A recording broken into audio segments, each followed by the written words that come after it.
Person standing over there! That's Ganyu! We finally found her!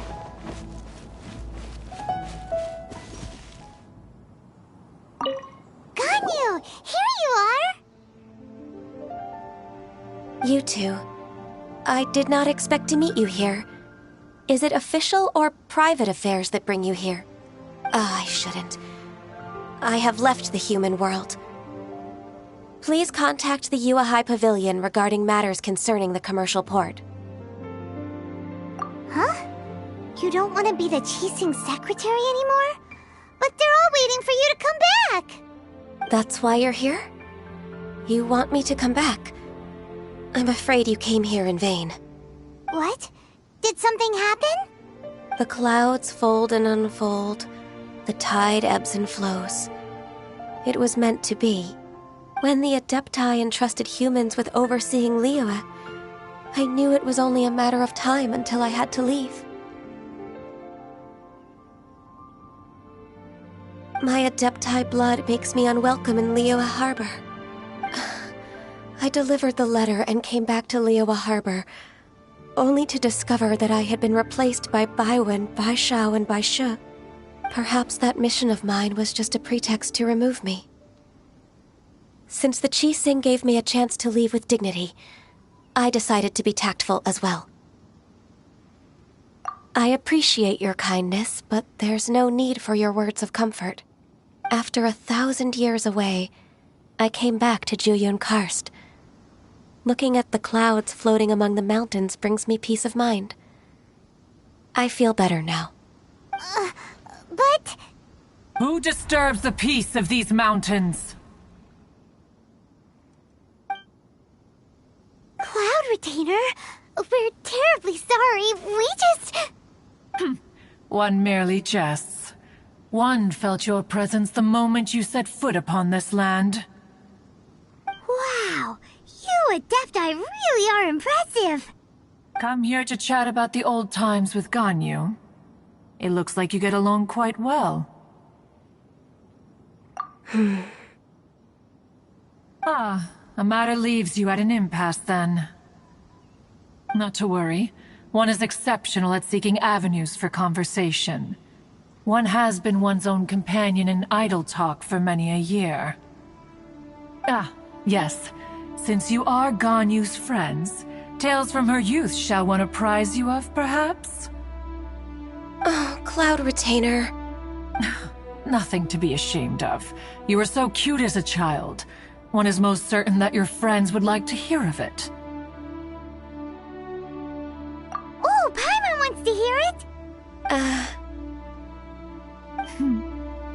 Little Ganyu loved when the horns on the top of her head were caressed. When one was still taking care of her, one was pestered most often to touch her horns. She was elsewise loath to sleep. Wow! Plump she was back then.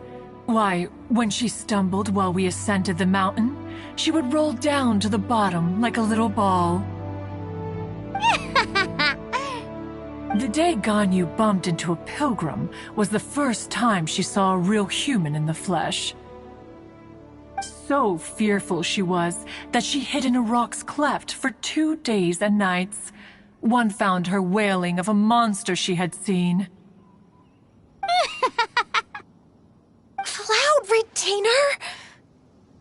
Forget it. It's about time for my training. I will take my leave.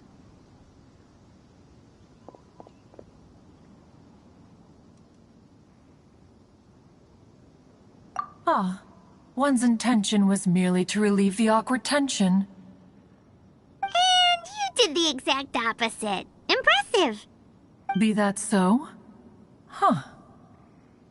But returning to Ganyu, most gladdened one is of your arrival.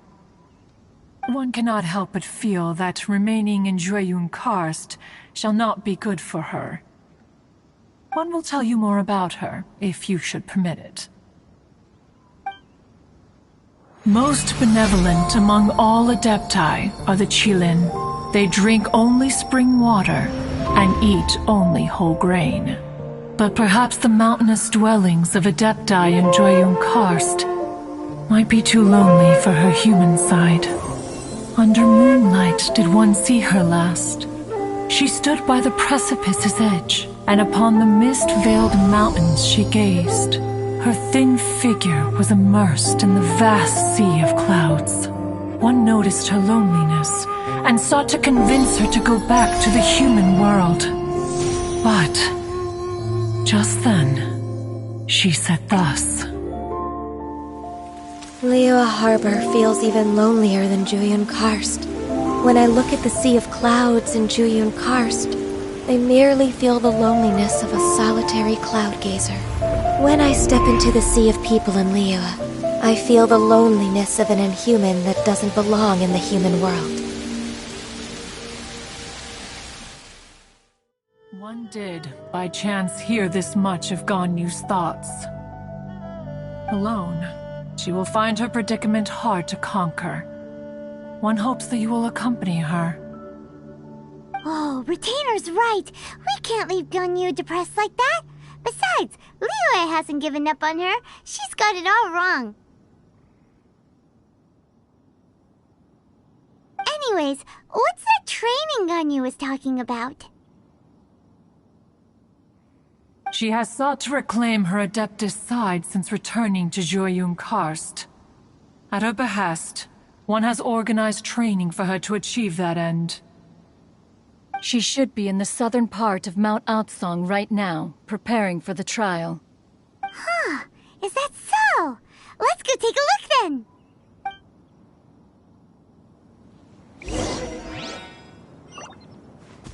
This trial will test her spirit. Even so, one hopes that it shall trouble her little.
This world is full of unsolved mysteries.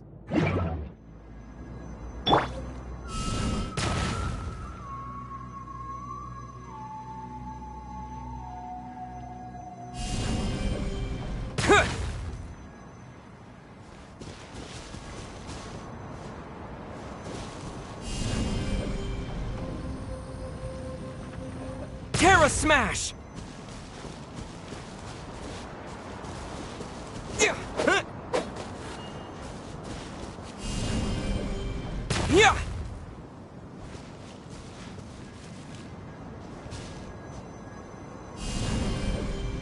Terra Smash!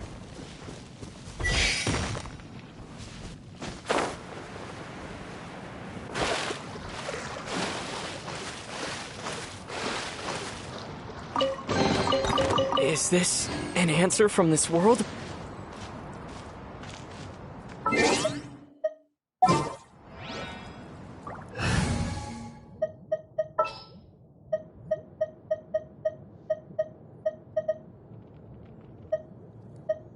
Let's get this show on the road.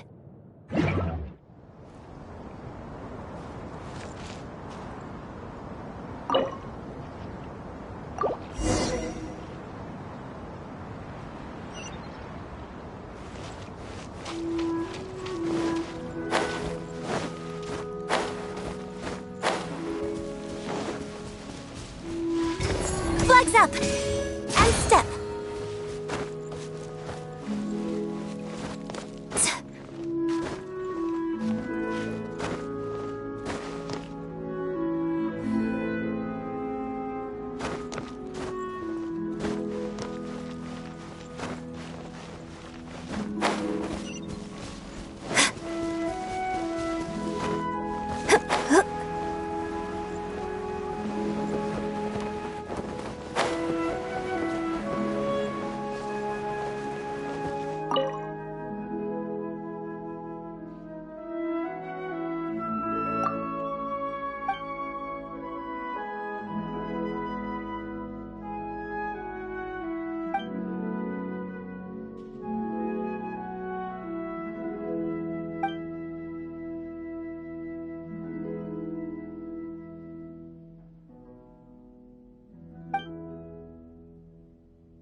Flags fly!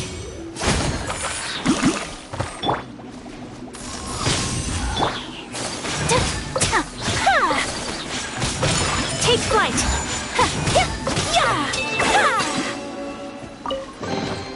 Collecting rare and exquisite treasures. Yes, this seems suitably sophisticated.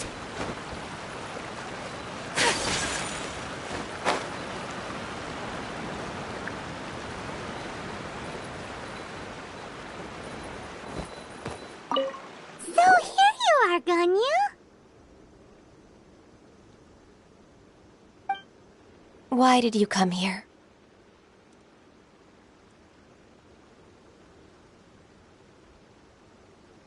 Is that so? You really are interested in the ways of Adepti. This trial was prepared by Cloud Retainer. Its goal is to help me feel like an Adeptus again. The training is much to her signature style.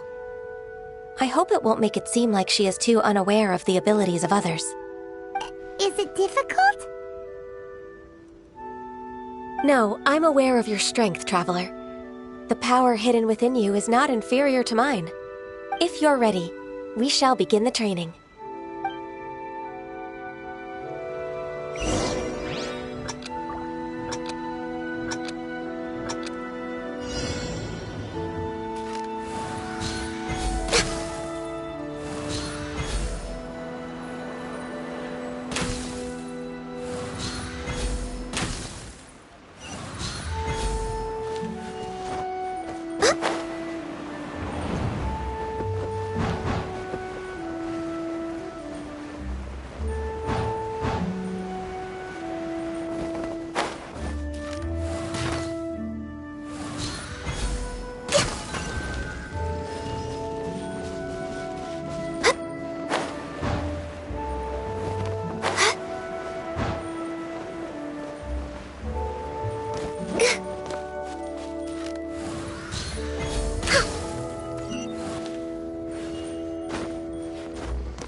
something Cloud Retainer would come up with.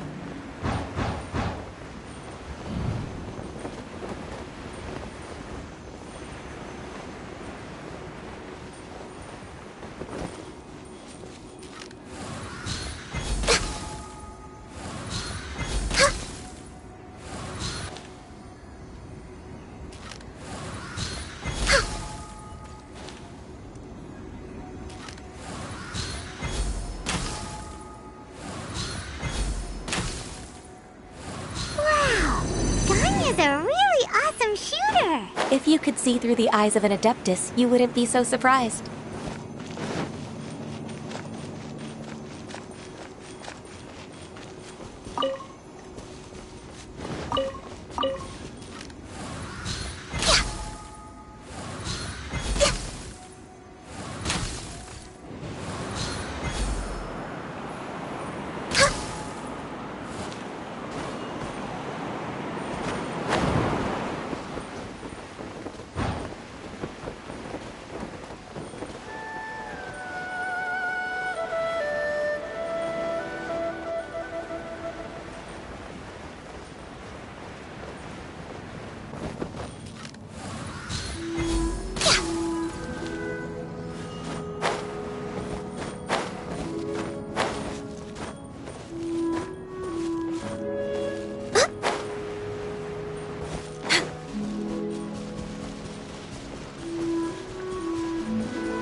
We've completed the task. What do you think? I agree. You possess many qualities similar to those of Adepti, despite having none of their blood. Ganyu, what were you planning to do once your training was over? The training's not over yet. The part prepared by Cloud Retainer is only the first trial. Huh? So there are more trials prepared by other Adepti? No. The only Adeptus who can unlock my true potential is... Who is it? Conqueror of Demons. Huh. So it's Shao. That cold-hearted loner? How come he's prepared a trial for you? I found him unapproachable at first, too. But I believe that being able to face him is an important part of my homecoming. He's already waiting for me. Come along if you're interested. Of course we are! Let's go!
You're half an hour late. I see you still haven't abandoned the wrongful ways of humankind. I'm sorry. I had a meeting with Cloud Retainer. I don't need your explanations and don't require any mutual understanding between us. I'm just helping you with your training. That's all. Shao is such a strict teacher. You're neither an Adeptus nor a human. Always treading the line between the two worlds. It must create a lot of confusion. Instead of explaining yourself to me, you should face your true self. I have nothing to hide.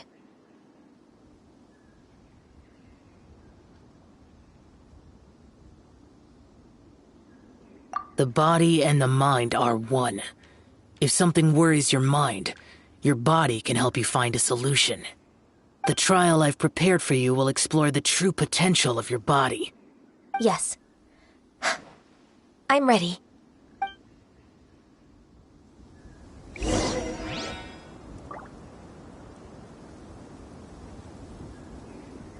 Focus on the trial. I'm not here for idle chatter.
The trial's begun!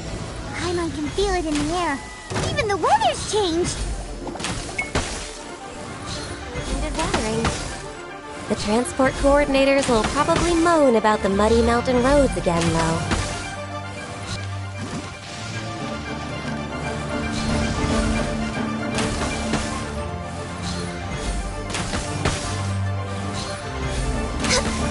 No touching!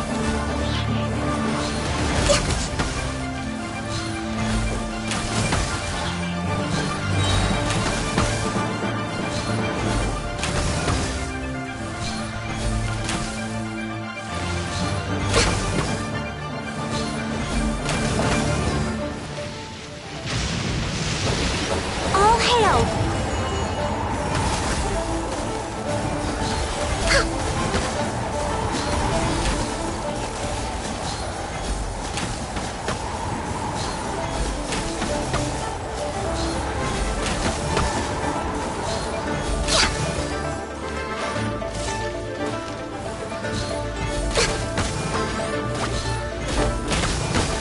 Born of ice and frost.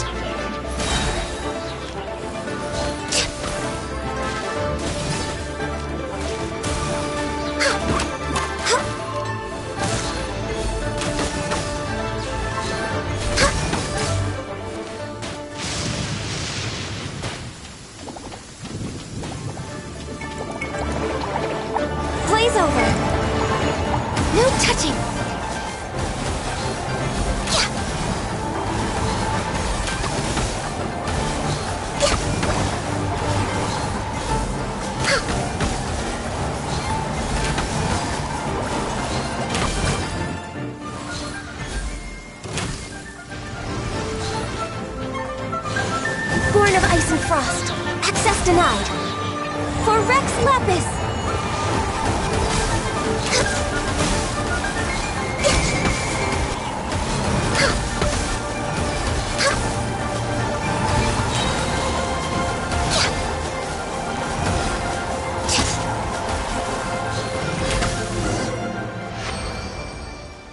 There's a pleasant breeze and glorious sunshine. So, where shall we go for a walk?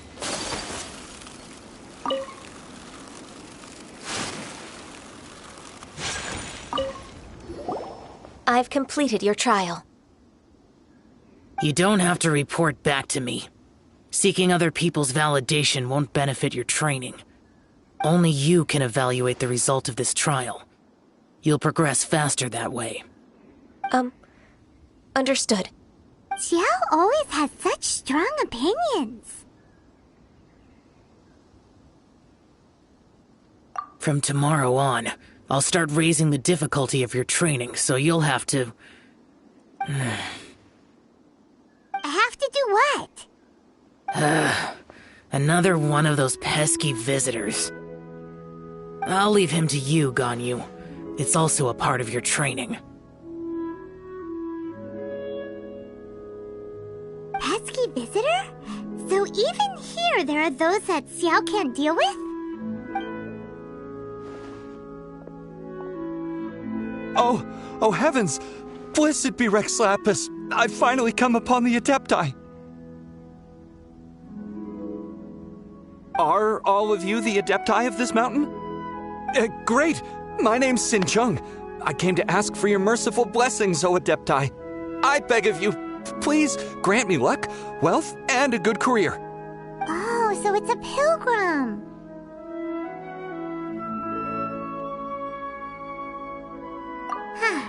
He can handle any battle, but talking to strange humans is a different story, huh? I am also one of the Adepti. You can say that I'm an Adeptus in training. Perfect. I didn't come in vain then. Although you sound a bit half-hearted. Doesn't matter.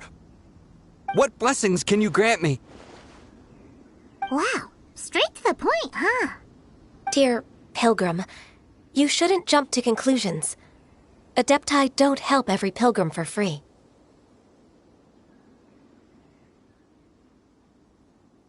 For free? Do you mean that you charge people for the blessings of the Adepti? That's not what I meant. What I'm trying to say is that everything should be earned through hard work and earnest living. It would be unfair to other people if you got everything you wanted for no reason. Hold on. I've heard this all before. You're just like my old man, always nagging me. Your father must have experienced it firsthand. The lives of the common folk are riddled with hardships, but are also full of joy. A person of your age should focus on work and family, instead of chasing after fairy tales.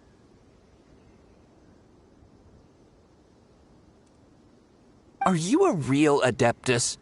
Why do you speak and behave like us city folk? You sure you're not one of those swindlers who pose as an Adeptus to cheat people out of their money? Ugh, how dare you reprove me? I bet you came here looking for the Adepti yourself. He might sorta have a point. We did come here looking for Ganyu after all. Enough. Doesn't matter if you're a real Adeptus or not. You're useless. I'm leaving. Nobody's stopping you. Ganyu, don't let that guy ruin your mood.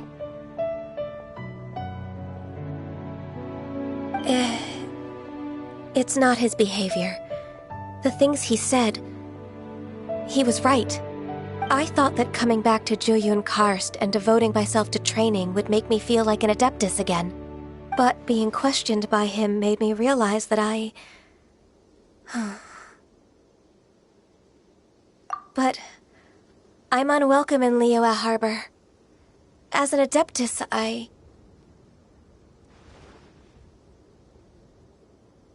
It's true! Just believe us!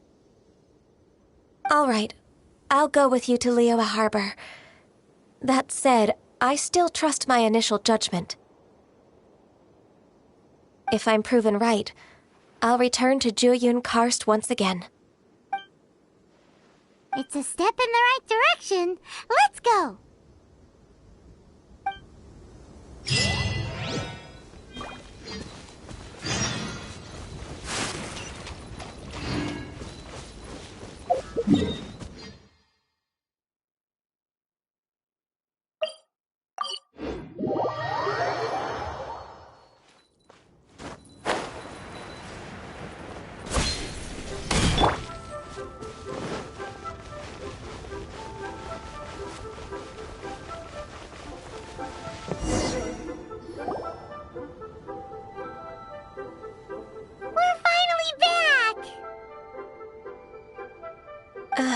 I'm still...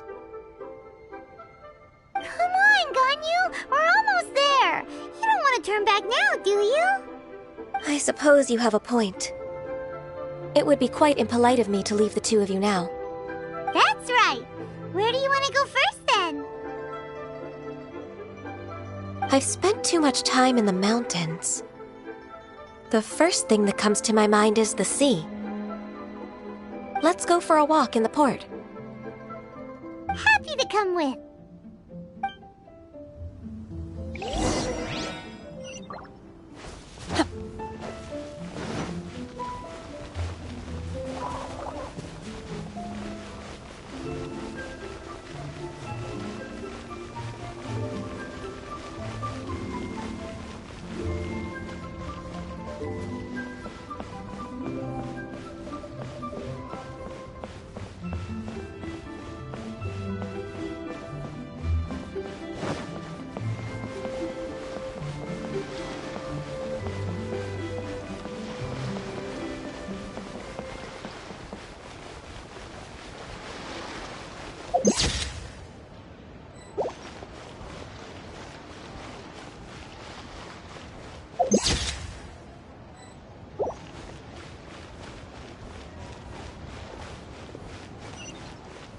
A copy of each invoice.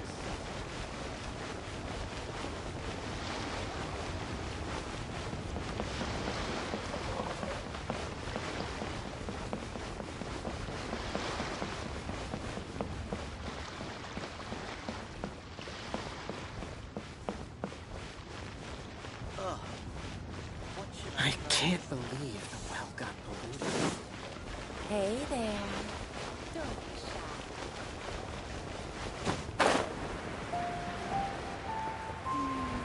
As I gaze out upon the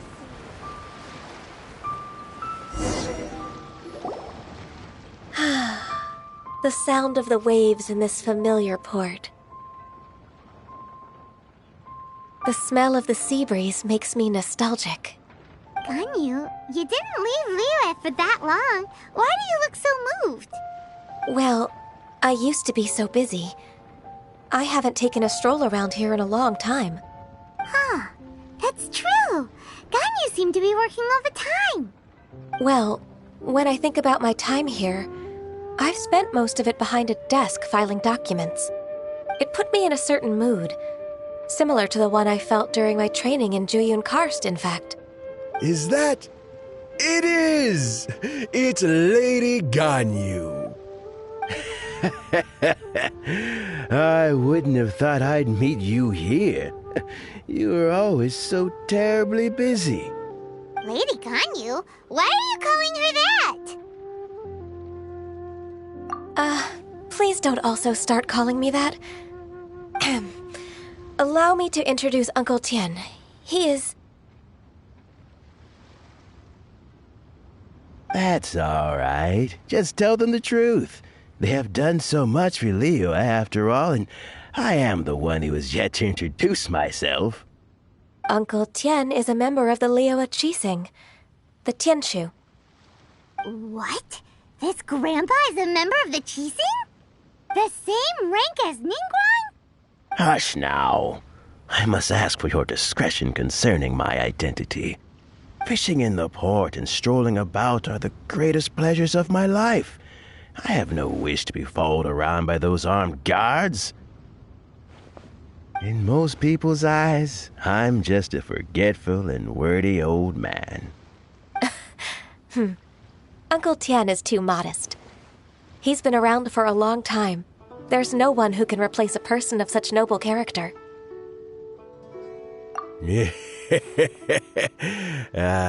What an honor to receive such high praise from Lady Ganyu herself. I guess I must have done something right over the last, however many decades. Uncle Tian, please. A person of your standing should really stop calling me Lady Ganyu. My apologies. It's not intentional, just a habit from my younger days. Thank you for looking after me when I first ascended to my position in the Qi-Sing. Oh, so you've been friends for many decades now, huh? Oh, I was just fulfilling my duties as the Qi-Sing secretary. It's nothing worthy of your gratitude. Talking about secretaries... I don't know if I should bring it up. Ganyu, I believe you know my daughter, Huixin. She seems to be a bit troubled recently. Yes, she works at Yue High Pavilion and she's my junior. How can I help her? I don't know myself, really. She's all grown up now and doesn't like to ask for my help. May I trouble you to meet her at Yue High Pavilion? She just needs a bit of guidance. With pleasure. Solving the Qi-Sing's problems has always been in my job description. She's back in character, just like that, huh?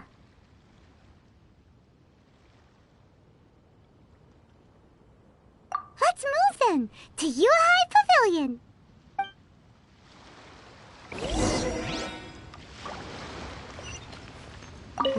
Don't think too much about it. My daughter really needs Ganyu's help, and there's nothing more to it.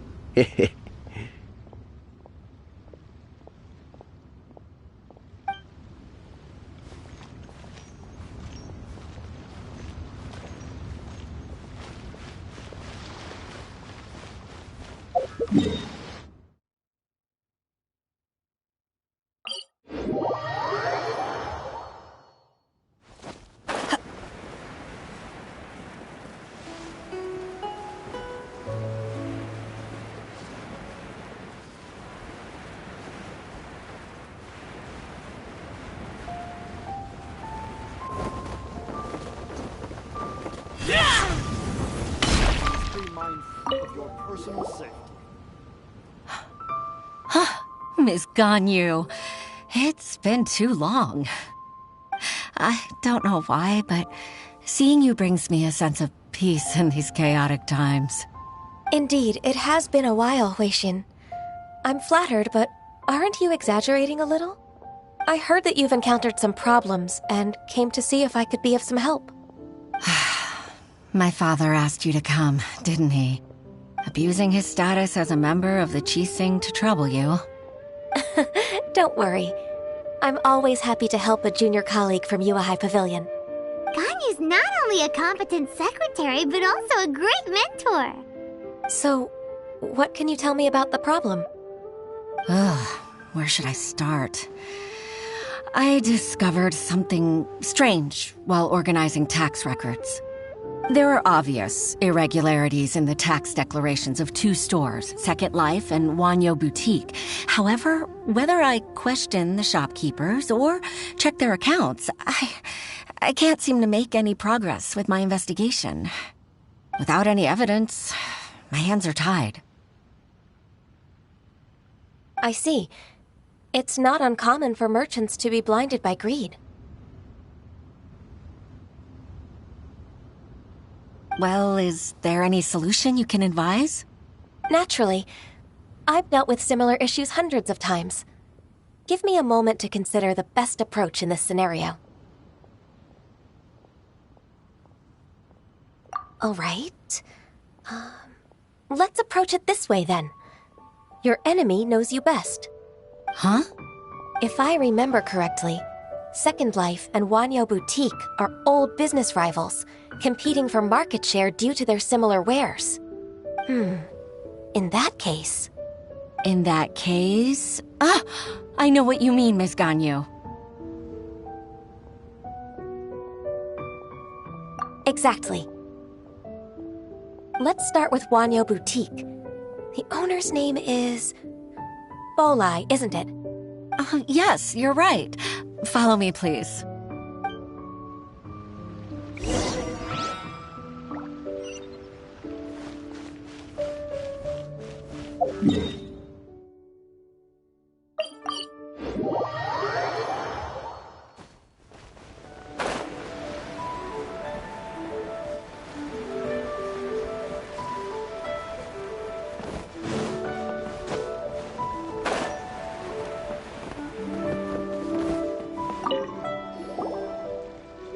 Aha! We meet again, traveler.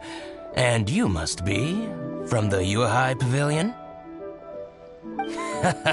I suppose you're about to place a big order. I'd be honored to offer you my wares. That won't be necessary, Mr. Bolai. Wanyo Boutique's credit is not sufficient to accept orders directly from Yuehai Pavilion. Should we need to place such an order, we would certainly go to Second Life instead. What? Second Life? Ugh. That rascal Dongshan. He's stealing all of my customers. Well, Second Life's credit has always been excellent, and based on their tax records, their business is thriving. Tax records? Thriving? Huh. Is there anything you'd like to share with us, Mr. Bolai? Don't let that rascal fool you. I know his dirty tricks best. If you don't believe me, show me his tax records. I'm sure I'll find something fishy in there. You know Second Life's business so well? Of course. Ugh, their every transaction makes my blood boil. I'd rather lose money myself than see that rascal make some. Well then, please look over this tax record. We'll review Second Life's credit based on your observations. Oh, of course. I'll read very, very carefully. Line by line and word by word.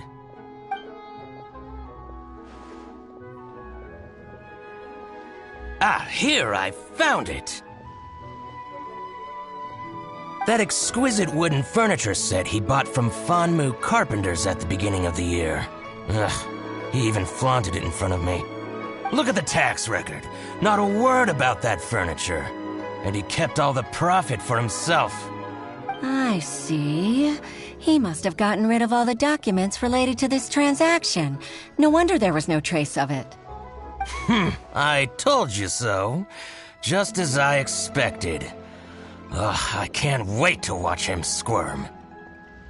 But, Ms. Ganyu, despite all this, can't he just flat out deny ever making this transaction?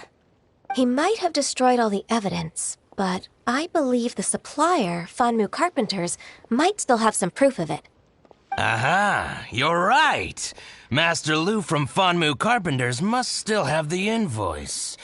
He wouldn't be swayed by the likes of Dongshan. I hope so. Let's go to Fanmu Carpenters. It should be near Chingsa Village. Thank you for shining a light on this case, Mr. Bolai. Oh, please, that's nothing. I just hope you won't be lenient with him once you find the evidence. That's the best way to show your gratitude. I'm afraid I can't go to Chingsa Village. It's all right, Weishin. You can stay in Liyue Harbor and finish your work. Leave the rest to us. Oh, that's so considerate of you.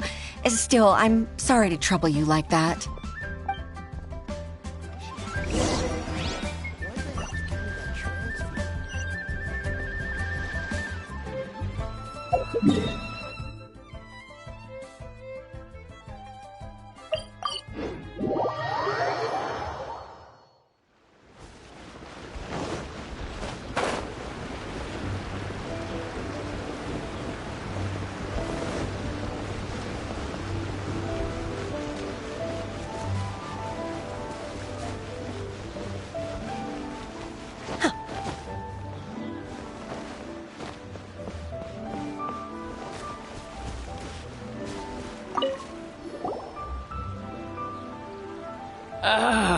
Welcome, welcome.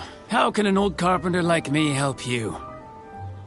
I'm usually happy to take new apprentices, but I'm afraid I can't take too many at once. But I'm always around if you're keen for a chat. Kingsa really is full of lonely old people. Hey, I heard that, Flying One. Paimon's sorry. Master Lu, we've just come to see you and ask you some questions. Don't worry, I know. You're from the Yuehai Pavilion, right? Why would the Qixing care about an old man like me? Well, whatever. You said that you want to ask me something. Ask away, then. You're very direct, Master Lu. I will be plain. We're looking for proof that Dongsheng from Second Life has been evading taxation. Dongsheng bought some furniture from you at the beginning of the year. Do you still have the invoice or any other record of that transaction? Oh, it's about Second Life. It was a big order. How could I forget? Sure enough, Mr. Balai was right. Could we perhaps borrow that invoice? We won't have any evidence to bring against Dongsheng otherwise. Of course you can. But I'm not so sprightly anymore. What's that supposed to mean? I only do my woodwork and display finished wares here at Fanmu Carpenters. As for old documents and such, I keep them all in a warehouse west of here. But some troublemakers have recently moved there, invading my warehouse. I tried to drive them away, but they just wouldn't leave. Since you need that invoice anyway, it may be best to get it from the warehouse yourself.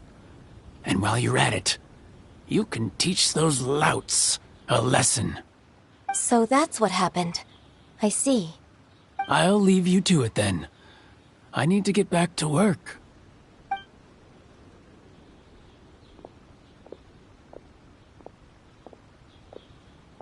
Take back the warehouse, find the invoice.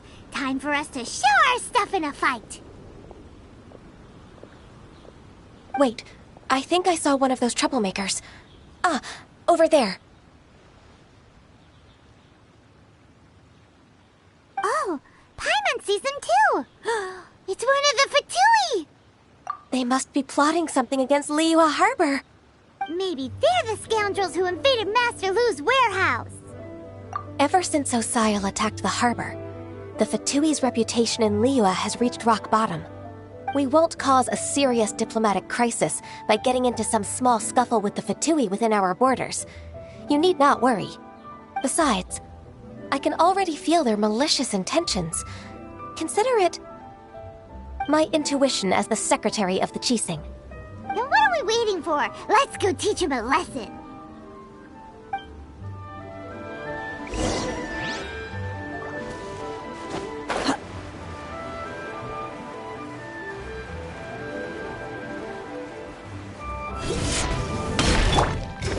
Flags fly! Frozen. And step! Crisp. My will and body! Frost. Yeah! My apologies! Yeah! Cut blood. Freshness preserved. Flags fly! Chill And to the step! bone. My will and body!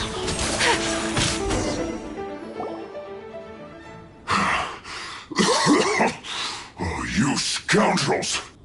I think you've had enough. About time you tell us your plan. No? Plan? What plan? We just taught you a lesson, but clearly you weren't paying attention. If you don't spill whatever you're scheming against Liyue, we'll be forced to use harsher methods.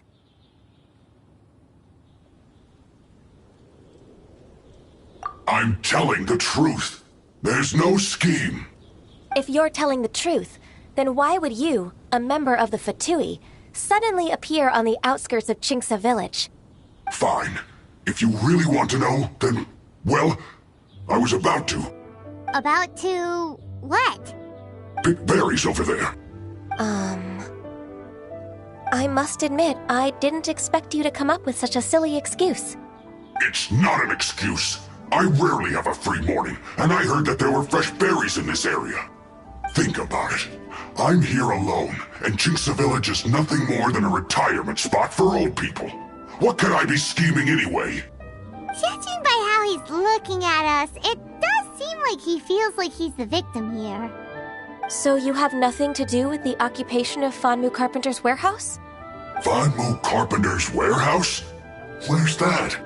I swear, I only came here to pick berries, that's all.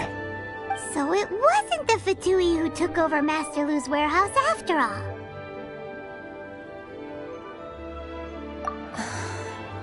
I also feel that he's telling the truth. Whoopsie! I misjudged the situation and offended you. My apologies. Our exchange only represents my personal views. If you wish it so, you can file a complaint to the Ministry of Civil Affairs. Exchange? This woman, she's clearly aware that the Ministry of Civil Affairs wouldn't side with us, Fatui. Yes, precisely. As an alternative, you may try to solve this problem with force once again. Paimon's in! Darn you. How can you wear that solemn face while bullying me like this? What's your choice, then? I'll get back to my berries.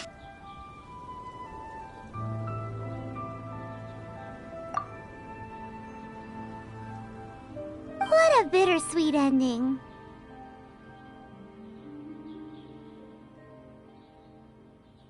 I made a laughingstock out of myself. I might have spent too much time away from work. My intuition is not as accurate as it used to be. No worries. It's always nice to teach the Fatui a lesson. Let's keep moving towards Master Lu's warehouse. Our goal is to get the invoice, after all.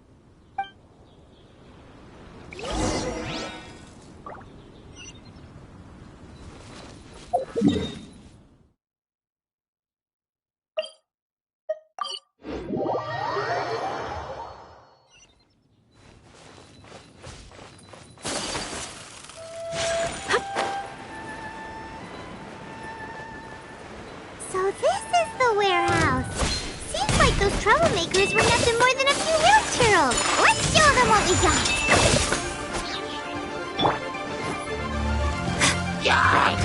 Flags up! Transfigurate! Whirling snow!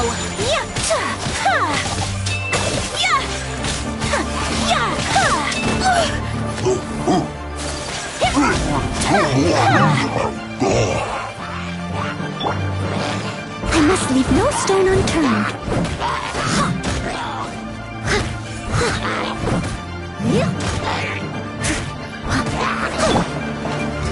Flags up!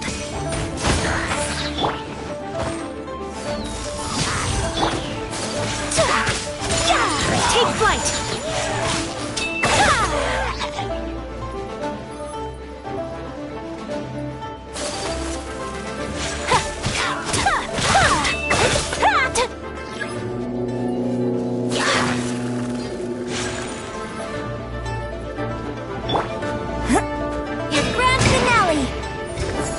Fly!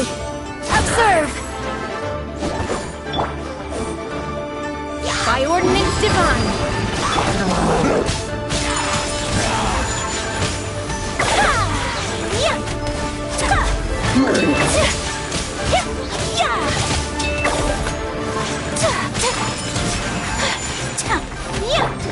Flags fly! And leap! My will embody...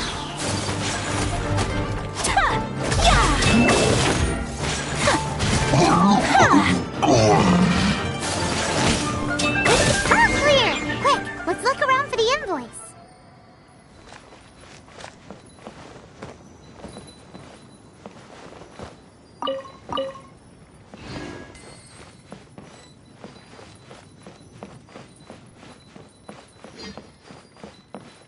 This one is an invoice from One Min Restaurant. Some dining tables and chairs. This one is Wangsheng Funeral Parlors. This one is Second Lives. We finally found it! Let's bring this invoice back to Huishin.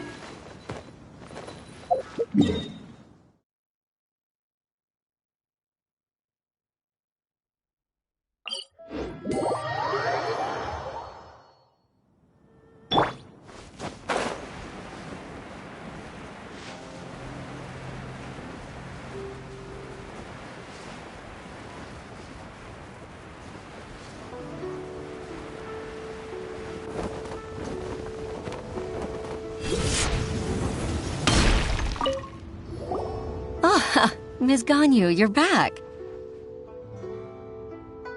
I hope it wasn't too much trouble rushing about like that. I promise to help you and I'll keep my word. Nothing to worry about. Look, it's the invoice for the transaction between Second Life and Fanmu Carpenters. We've brought it back. Oh, thank you so much. Now we can solve this problem. Agreed. How about we go to Second Life and have a nice chat with the owner?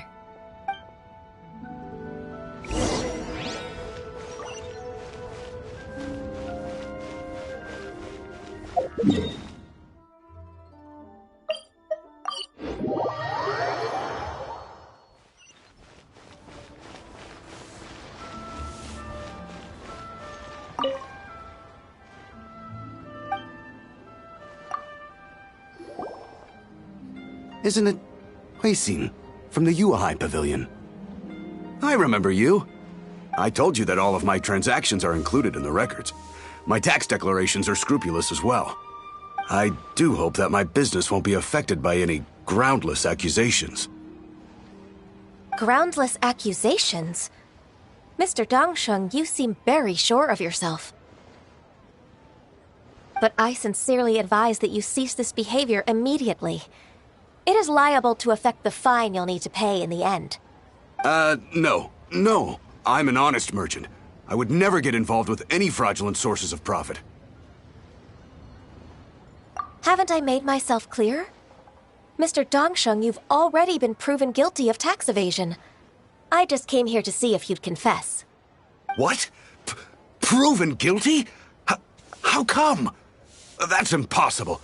Absolutely absurd. He's talking without rhyme or reason. Must be crumbling under Ganyu's pressure. Time for the finishing blow! Mr. Dongsheng, can you tell me what this is? It's an invoice from Fanmu Carpenters. I'm Master Lu. I didn't... Do you admit to tax evasion? This transaction was absent from the tax record. I didn't think you'd find out.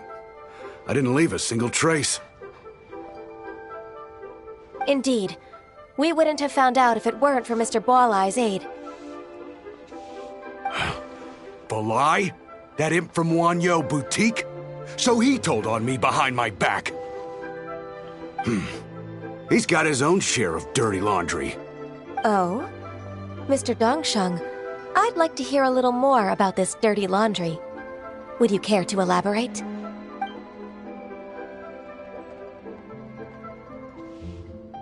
I don't think you'll need my guidance for what comes next.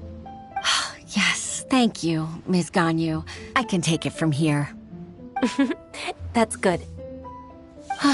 I must say, you're truly impressive, Ms. Ganyu.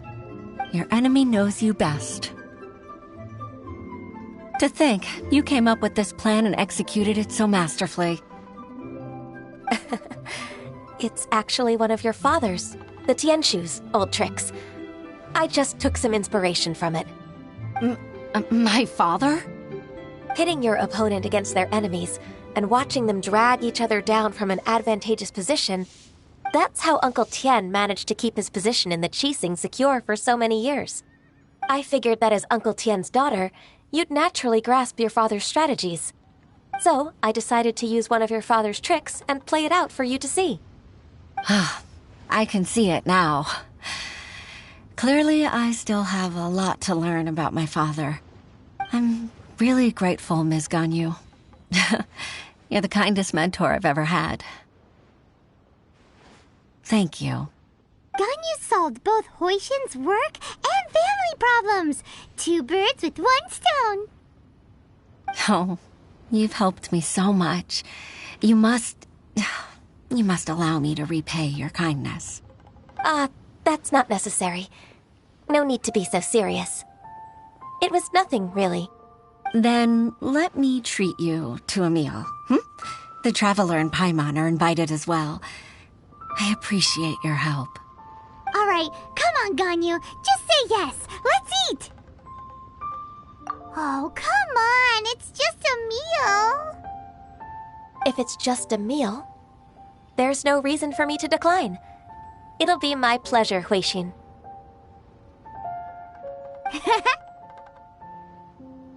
Actually, I've already booked Sinua Kiosk. I need a moment to prepare everything first. Let's meet there in a while. All right. We dare not refuse such generosity.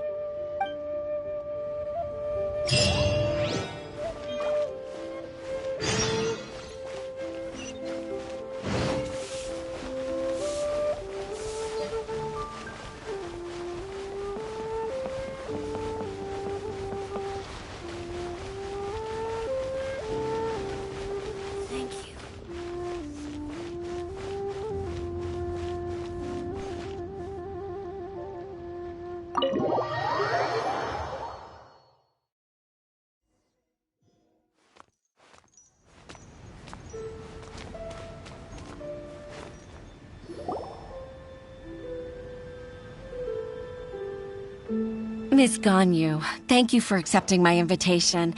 And as for the 2 of you, your presence is also much appreciated. Sure. That's so kind of you, Huishin. You went to great lengths to organize this. Truth be told, apart from thanking you for all the help, there's something I'd like to tell you. Oh? If there's anything I can help you with, just tell me straight away. No need to hesitate. Oh, no, I don't really need help. Could you just listen for a bit? With pleasure. When I was a little girl, my father used to tell me many stories about you, Miss Ganyu.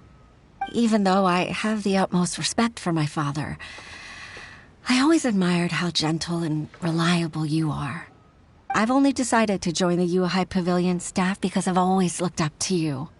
I didn't know that you think so highly of me. However, in reality, working at the Yuehai Pavilion turned out to be an arduous task.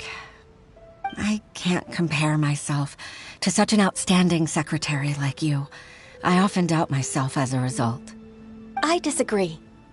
You're a great secretary in your own right. Thank you. Over the years, I became a mother, too. Huh? So Uncle Tian is a grandpa! Influenced by my youthful ideals, she followed my footsteps and came to be a secretary at the Yuehai Pavilion, too. At first, I was worried about her. It's not an easy job, after all. To tell the truth, I'm still unsure if she's capable enough. But after all that happened this time, I've made up my mind to support her choice. So, what made you change your mind? The fact that she'll have you, Ms. Ganyu, as her senior colleague. You'll help her, gentle as always, and tell her your mom used to do it like that. It'd be such a beautiful moment. If it's not too much to ask for, she might still need your guidance in 20+ years, too. Huishin, I never thought that I meant so much to you. Just like when you showed me my father's trick. Having you as their witness makes people feel at ease.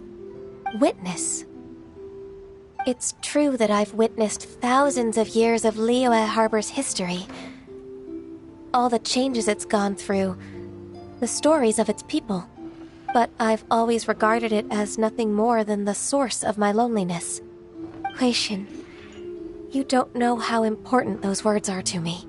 You've made me realize that I share another connection with the people of Liyue Harbor.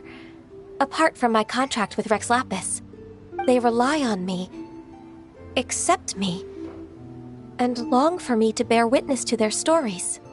Oh, of course. You're irreplaceable to us. That's right. That's why I can't disappoint you. Hooray! Ganyu's finally cheered up!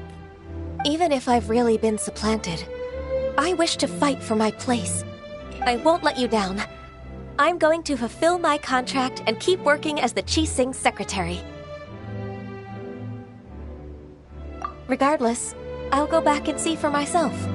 I'm afraid that it might have all become a mess during my absence. No time to waste. Let's get back to work. Good luck, Miss Ganyu. We're leaving already?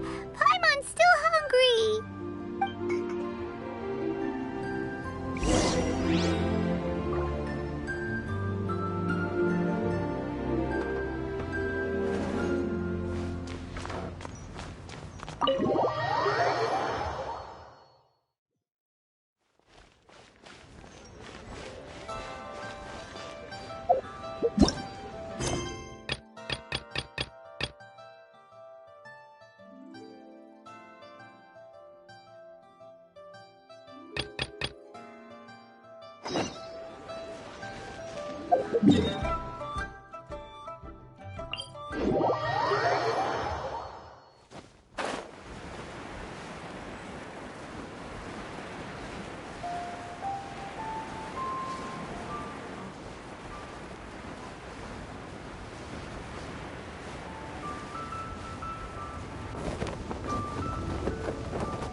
I have gathered everyone here today to make an important announcement. Perhaps some of you will have heard the news already. I am, in fact, planning to rebuild the Jade Chamber. Rebuild the Jade Chamber? That's a huge project! So the rumors are true. No wonder the price of building materials has gone up so much lately. The Jade Chamber means a lot to Lady Ningguang. Getting involved in this would be a huge opportunity. Lady Ningguang, is there any way we can be of service? Patience. Since the news made it out a few days ago, I have already had many people contacting me to declare an interest in joining the project.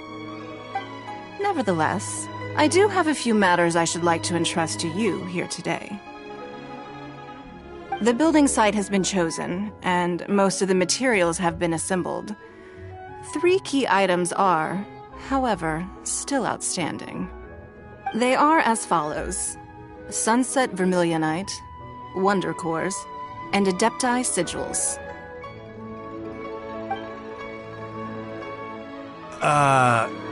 Excuse my ignorance, Lady Ningguang. I'm familiar enough with Plostrite, but I've never even heard of those other 2.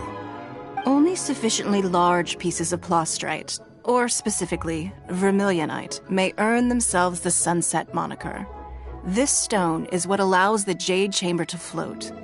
Wonder Cores, meanwhile, are the central components of the mechanical structure of the Jade Chamber. Adepti Sigils serve as a means of integrating the mechanical devices with Adepti art. They are as indispensable as the mechanical core itself. Although these 3 items are rare, I trust that with your connections and capabilities, procuring them will not be a question of if, but of when. I take the saying, time is money, more seriously than most. Efficiency is everything. I will pay a generous price for the materials that you find, and in addition, the first 3 people who collect all the materials will have the opportunity to ask me a question.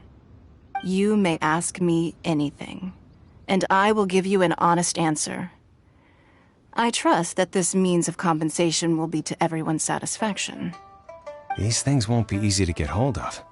But if it means a chance to get some inside information on Liyue Harbor's development plan for next year... Then it's the deal of a lifetime. Information from Lady Ningguang is priceless. Whoever gets to it first takes the market. Haha, what a coincidence. I won't divulge too much, but I heard some murmurings about some Plostrite just the other day. So excuse me all, but, I have some business to do.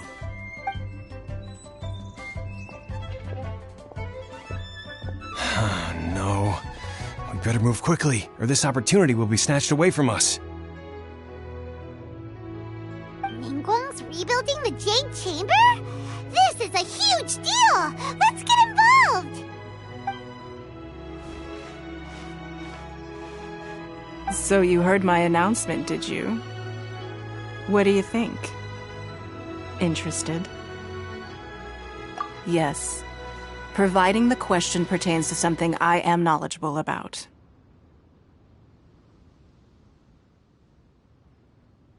Really? Ooh, then Paimon will ask you about how to run a business! Then we'll never be short of Mora ever again. Of course. But how much information I share with you will depend on your performance. The construction of the Jade Chamber requires a great deal of space. The abandoned mine outside the Golden House has been selected as the building site. Once you have collected the materials, please take them there. I have other business to attend to now. Otherwise, I would gladly escort you to the site in person. When you do arrive, please seek out my secretary.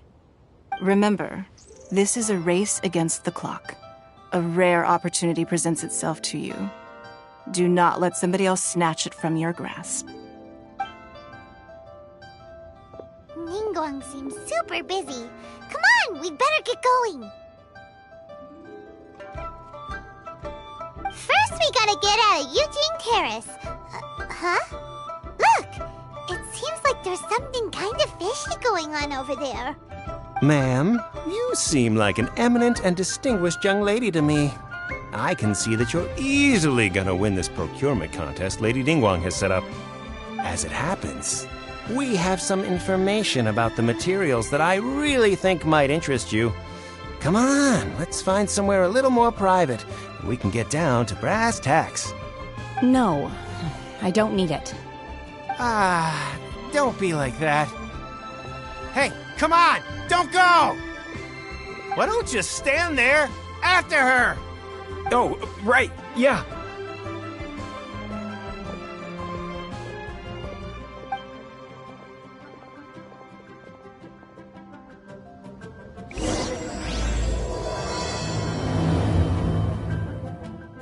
Did you hear that? They said they had some useful information! Information's just what we need right now. Let's follow them and see what we can find out.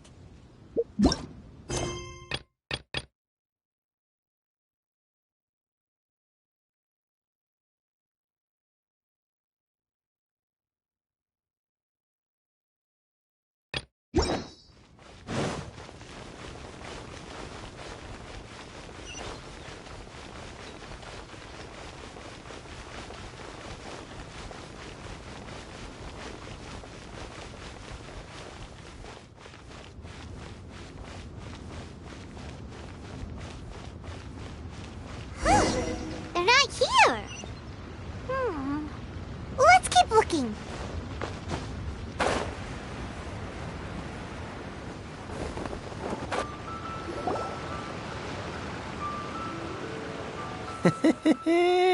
Well, will you look at that, ma'am? Nowhere left to run. Don't worry, we're not bad guys. You give us some Mora, we give you a little info. Everybody's a winner. Boss, I got a bad feeling about this. Look at her, the white hair, the energy she gives off. I'm telling you, there's something different about her. So what? She's loaded. How are we ever going to repay those gambling debts if we just let money walk away from us, huh? I've already told you, I don't need your information. If you still can't grasp that, I'm happy to repeat it in a way that won't be so easy to forget. Come on, ma'am. You seem like an intelligent lady. I shouldn't have to spell this out to you. It's not about whether you need the info or not, okay? It's about you taking out your money and handing it over and nobody getting hurt. I won't... No more excuses! I know you have money. I saw you. Yeah, I saw you. Strolling into Leo Lee Pavilion, ordering a table full of food, and only taking a few bites. Then Shinyu at kiosk, then Wanmin restaurant. Same story each time. You order all the signature dishes, take a few bites, then you're on your way again. How could you afford to be so wasteful if you weren't from a rich family? And since you're so rich, what's the loss to you in giving us a little spare change, huh? Master warned me not to lay a hand on anyone in Liyue Harbor. But here we are. Perhaps... yes. Let's call it fate. Boss, I'm telling you, something's not right. What are you afraid of? We're just selling information. It's not illegal. If she lays a finger on us, all the better. We'll sue her for everything she's worth. Oh, you again. Millilith? What are the Millilith doing here? Did you do this? You ought to mind your own business, I swear! Silence! How dare you threaten innocent civilians? You're coming with us. No, don't be angry, sir. Please, let me explain.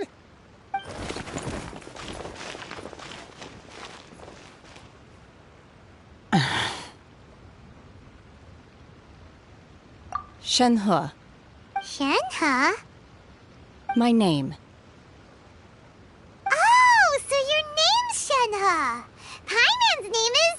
well, Paimon. And this is Paimon's travel buddy. Oh, I've heard about you two before. Thank you for helping to defuse the situation. I could have dealt with it myself, though. I suspect smashing his head against the ground a handful of times is all it would have taken to get him to surrender.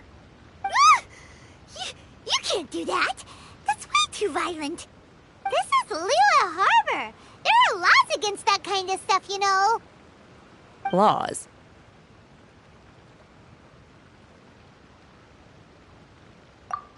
No, apparently not. Really? So how exactly have you...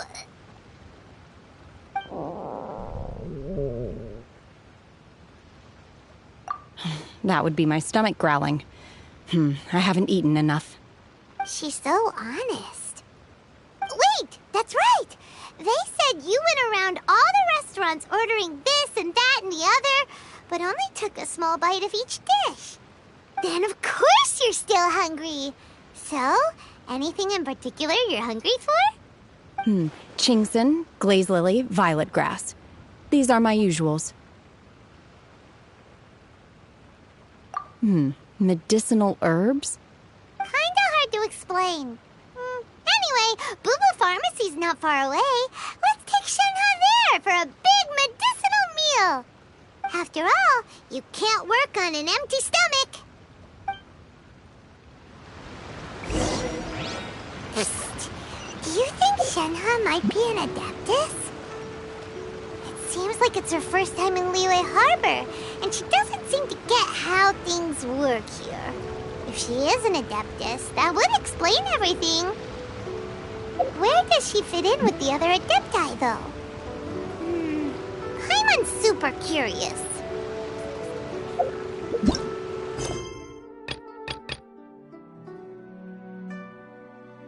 There is clearly a limit to the Red Rope's power.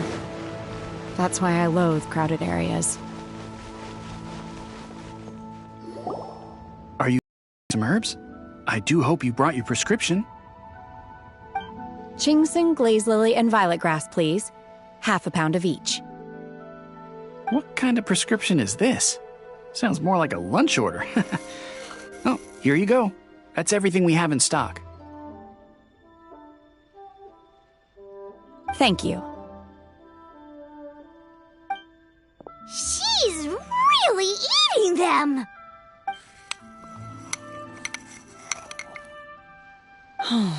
My hunger has now abated. Thank you. Rather awful. Though they were not completely devoid of sweet fragrance, After consuming a large quantity of them, bitterness is all that remains.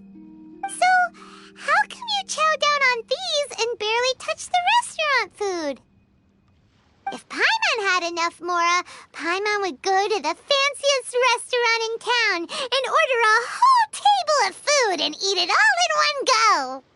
Because I'm not sure whether I will remain here in the future.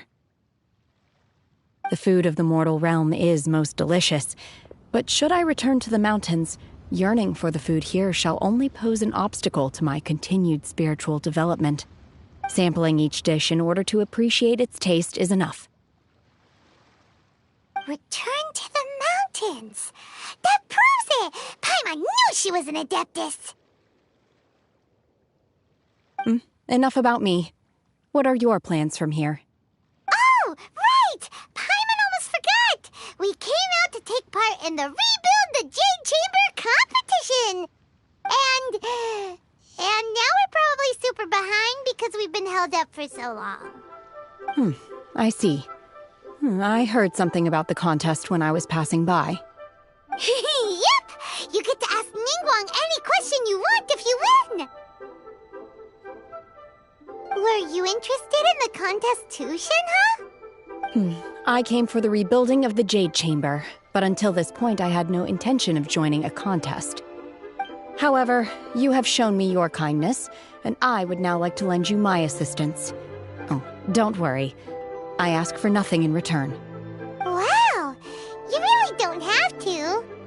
But having an Adeptus help out will make things a whole lot easier, so... Then let's not delay. I have a plan. Great! Paimon bets this is gonna be the awesomest plan ever! I am not sure whether or to what extent this plan can be classified as awesome. I do, however, believe it will be highly effective. We simply need to dispose of everyone who is currently ahead of us. Then, we alone shall become the victors. Veto! That is not acceptable! Not by a long shot! Really? But I hear that competition is in essence about conflict and one-upmanship. Look, we want to win this competition fair and square, okay? Sunset Vermilionite, Wonder Cores, and Adepti Sigils. Let's start at the top of the list and work down. So, for Plostrite... I was wondering who I could hear arguing over there. So, it's you. Baishu? What are you doing out here? Lady Ningguang wishes to purchase a large batch of wound dressing. We're running low at the store, so I came out to fetch the ingredients personally. Huh? How come Lady Ningguang needs so much wound dressing all of a sudden? I'm not too sure. I did hear she's looking to rebuild the Jade Chamber. Maybe for its first aid on site? I didn't ask, though. Far be it from me to pry into my customers' personal affairs. Oh, and she also borrowed Chi-Chi. Meaning Boo Boo Pharmacy is very short-handed right now. I don't suppose any of you are looking for part-time work by any chance? No, we've got other stuff to do. While you're here, though, you seem to know a lot. Have you ever heard of something called Sunset Vermilionite? Ah, the variety of plostrite used in the Jade Chamber, yes? There is some mention of it in the Seven Mountain Treatises. When activated, Sunset Vermilionite rises up all the way into the clouds. It's very rare indeed. As far as the records show, virtually all Sunset Vermilionite in existence has been mined and taken possession of. But the Feiyun Commerce Guild would know far more about this than I do. Okay then, let's go ask at the Feiyun Commerce Guild. Thanks, Baishu. You're quite welcome. Good luck to you all. And if there's anything further you need from me, just come to the Boo Boo Pharmacy.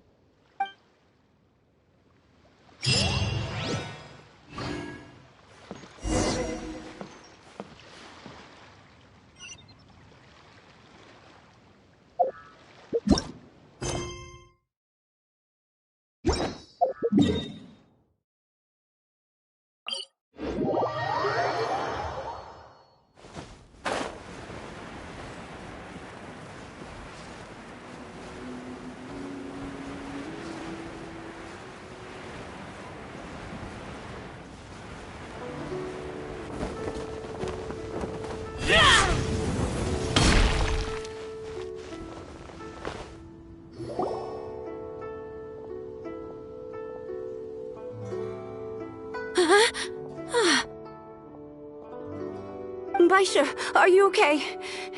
Did you fall asleep standing up? Look! Look who's back!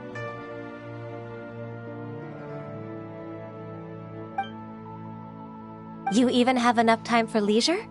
It seems you three are a suitable replacement for me after all. Not at all! We've been working for too long. If we didn't take a break... We wouldn't have survived long enough to see you again, Miss Ganyu. Miss Ganyu, we've missed you. That's so kind of you all, given we've only met once. We've been praying day and night for you to return and take over your duties again. To us, you're like an adeptus coming down to the human world to save all life. Forget all our envious complaints from before. Just free us from this strenuous work, please. All right, I see. Please divide the matters at hand into government affairs, business affairs, and civil affairs. Mark out the tasks that haven't been started, and those that are in progress. I'll take care of the rest. Of course. We'll do it right away. Oh, finally. We're saved. Yes. There's one more thing. I'd like to earnestly thank you, Traveler. If it weren't for your companionship, I would still be embroiled in my inner conflict right now. To think that I'd gained a human friend outside of work. It makes me happier than I could have imagined. I'd like to repay you when I'm done with the work at hand.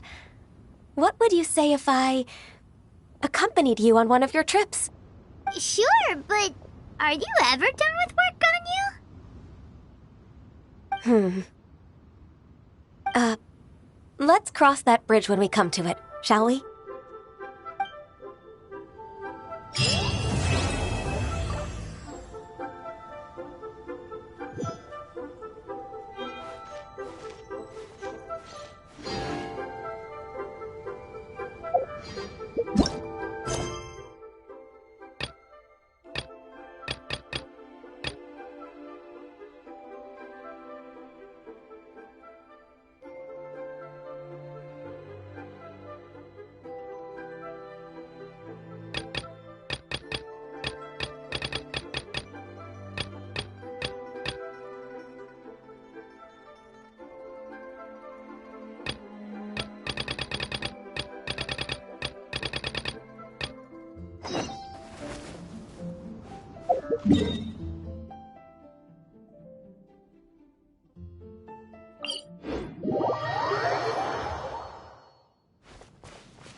Flags fly! Observe! Take your truthful... Whirling snow!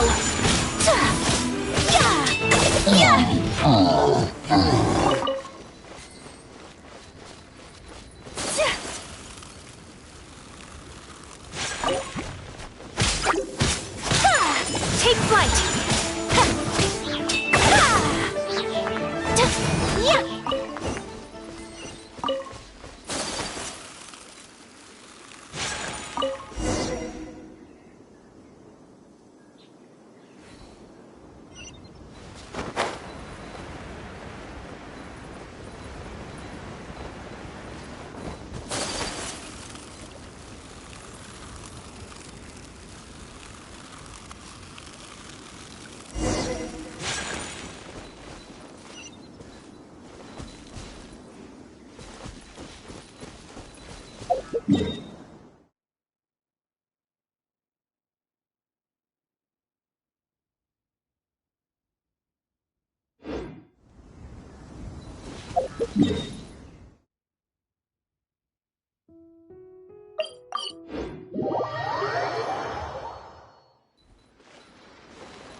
Master Xingqiu, thank goodness you're finally back.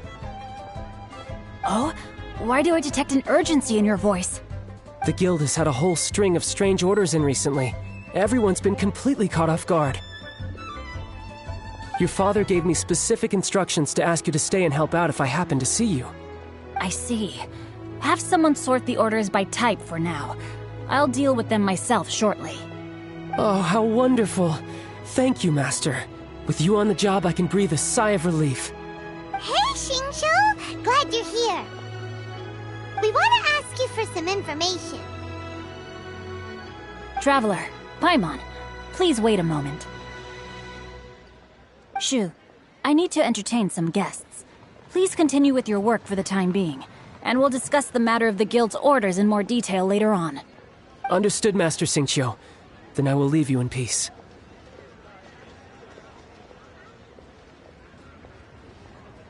I wasn't counting on finding you here today. What's going on? And how, pray tell, may I be of service?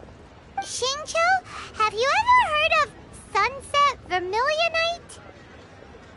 Oh, I see. So you've entered Lady Ningguang's contest as well. As well? Do you mean... The truth is, the Feiyun Commerce Guild is in possession of some Sunset Vermilionite, but only one piece.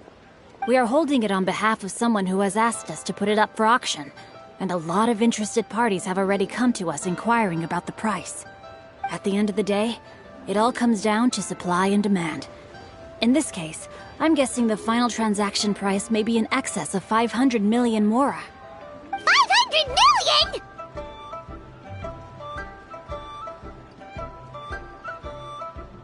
Honestly, I would recommend that you don't bother bidding on this one. The price is greatly inflated, and it's just not worth it. But without any Sunset Vermilionite... Don't panic. I don't suppose you ever heard of Sea Gazer?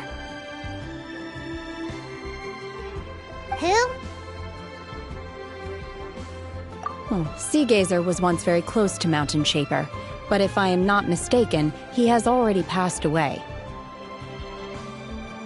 Yes, precisely. I didn't know anyone else knew about him. According to records of drifting clouds, Sea Gazer once built an abode to store his rarest and most exquisite treasures, among which was some Sunset Vermilionite. After Sea Gazer passed, the abode was abandoned, and its location was lost to time. Luckily, I came into possession of a stack of folk history books just recently. They make some oblique references to this lost abode, and after cross-referencing them against each other, I'm now fairly certain that it is situated in the Lisha area. That's great! But is it really okay for us to just go and take his treasure? Wouldn't it be a little disrespectful with him being an Adeptus? You needn't worry. As far as I understand, Seagazer was very open-minded. Even while he was alive, he wouldn't have let something like this bother him. Open-minded? I have not heard of Seagazer being described in this way before. May I ask where you read that? Just a rumor I heard out in the mountains. All right then, let's go.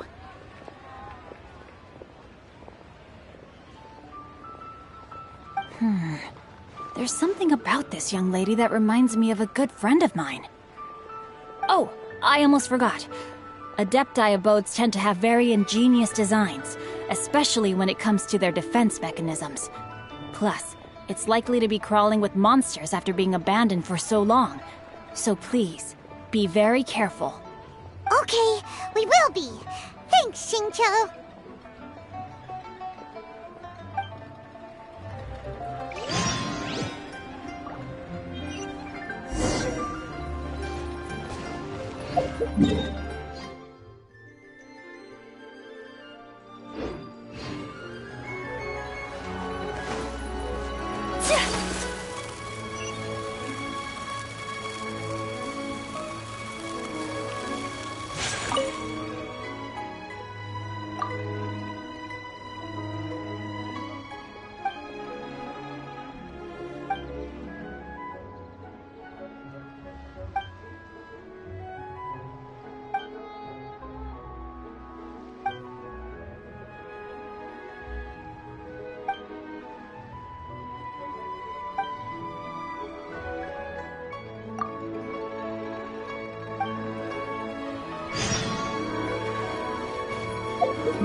It should be around here, but Paimon doesn't see anything.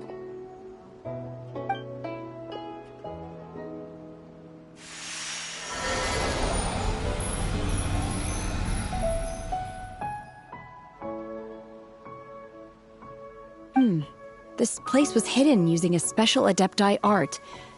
But now that I have removed it, we can inspect the area more closely. Wow, that's amazing! Yep, let's take another look around. Hey, look! Is that a new Sealy over there?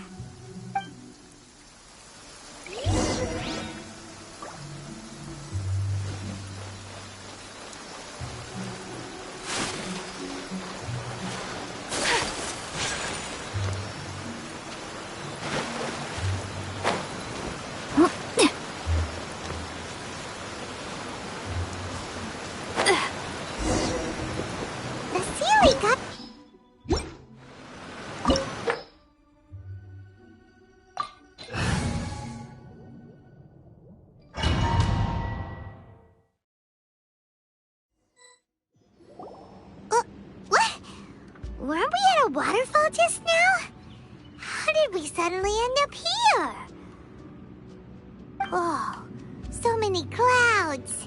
It feels like we're high up in the sky. I believe this is the abode of that Adeptus. With any luck, the sunset Vermilionite we're looking for should be in here. Really? Let Paimon see. Huh? Isn't that the Sealy from before? Look, it's gone and snuck beneath the clouds. And now that Paimon takes a closer look, the rocks and trees here don't seem complete. Oh, could there be something below the clouds? These are not real clouds. They are the product of an Adepti art used for spatial partitioning. If we want to go down, we must first destroy the mechanism that is maintaining the Adepti art. All right, then let's do it. I sense the presence of monsters in this place. I don't know where they are hiding, so we'd better be careful.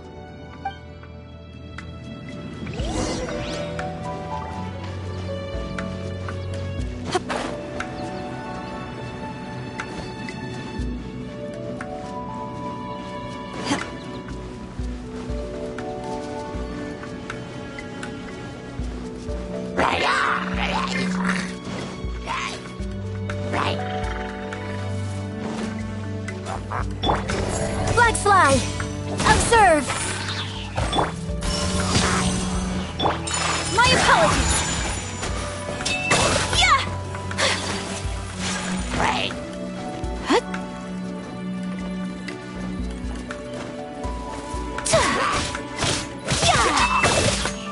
Whirling snow!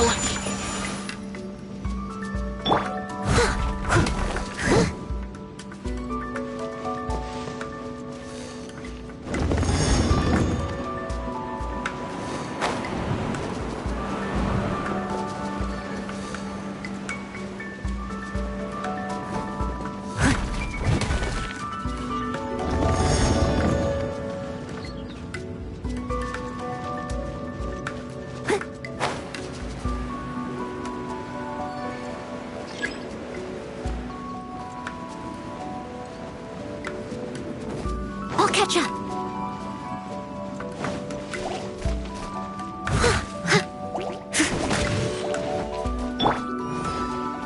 My will embodied! Flags up! And step! Take flight! Yeah!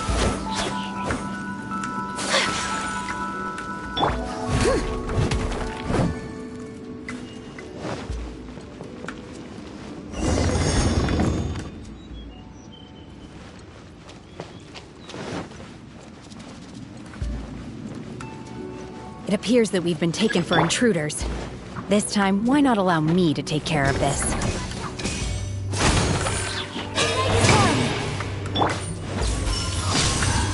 Cryo Incarnate! Whirling snow! Yeah!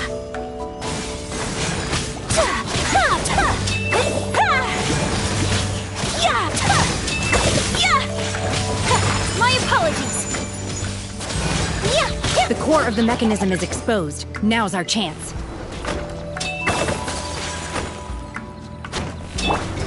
Black Fly! Observe! Take your truth! Kamisato art! Sumetsu! Whirling snow! Yeah!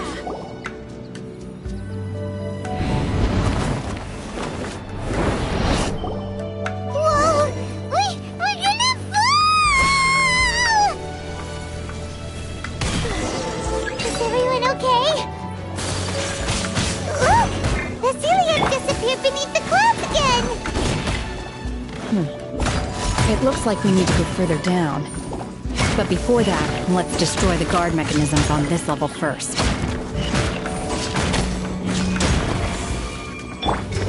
Flags up! Ship! Transfiguration! By ordinance divine! My apologies! Yeah!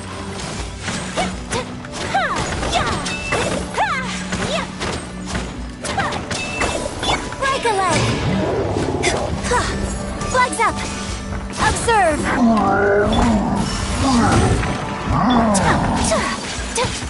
Take flight!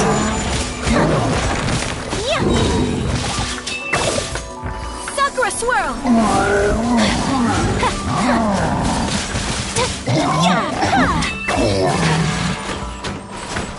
My apologies!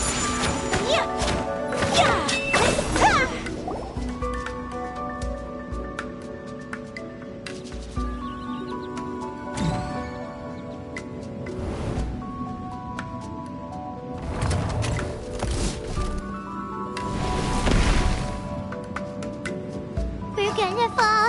This time, we're really gonna fall! So high! Luckily, there was a pool of water at the bottom. Otherwise, that could have ended very differently. Hey! That Sealy's on the move again! Let's catch up with it! Huh. Something looks different about this stone wall. Let's take a closer look.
Watch the costume!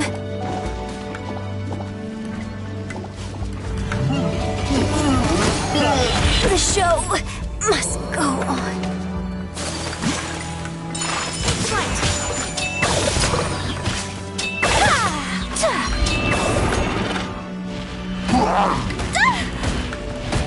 So rude! Whirling...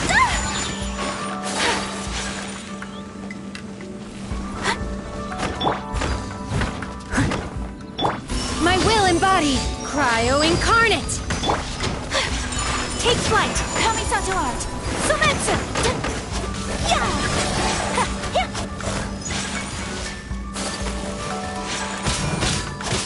Whirling snow!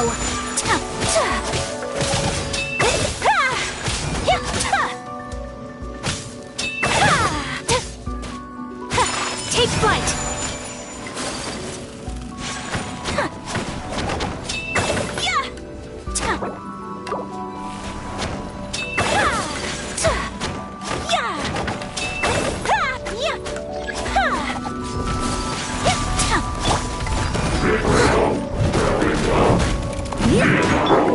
My will embodied! Whirling snow! Embrace the ice!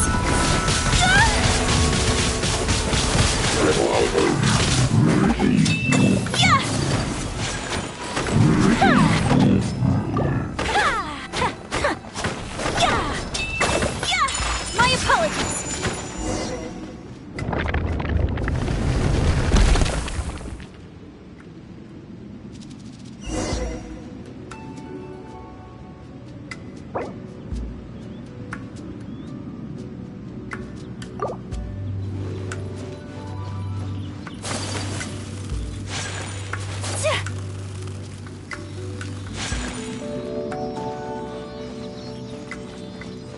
Look, over there!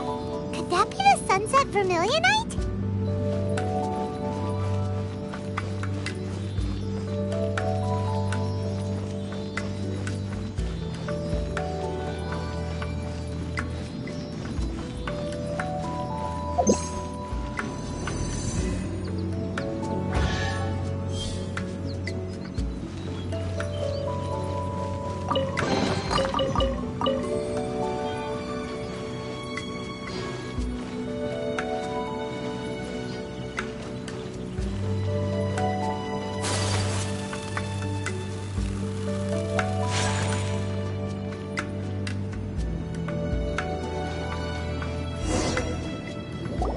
Is this it?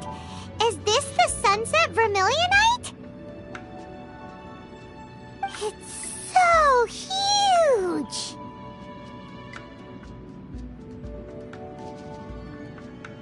That's true, but then again, why isn't it floating? Plaustrite doesn't float until it's activated. It may look different from most ordinary stones, but it weighs around the same amount. Only after being activated does Plaustrite reveal its true nature, breaking free from the shackles of the mortal realm and ascending up into the heavens. Wow, Shenhe, you seem to know everything about this. Only because my master is fond of chatting about these things. The moment she has some time to spare, she'll come straight for me and start telling story after story. I don't care for her stories most of the time. I certainly didn't expect them to ever come in handy like this. Hold on a sec. Paimon just realized something. If we activate it here, there's no way we'll be able to get it back to the site, right? Heck, we'll be dragged up into the sky too! But if we don't activate it, how else are we gonna lift it? This rock must weigh well over 1,000 pounds, surely! Don't worry. I can handle the weight quite easily. Are you sure? Be careful! Please don't worry. I'm well aware that a plostrite sample this large must be highly valuable. I will be gentle with it and make sure it does not get damaged.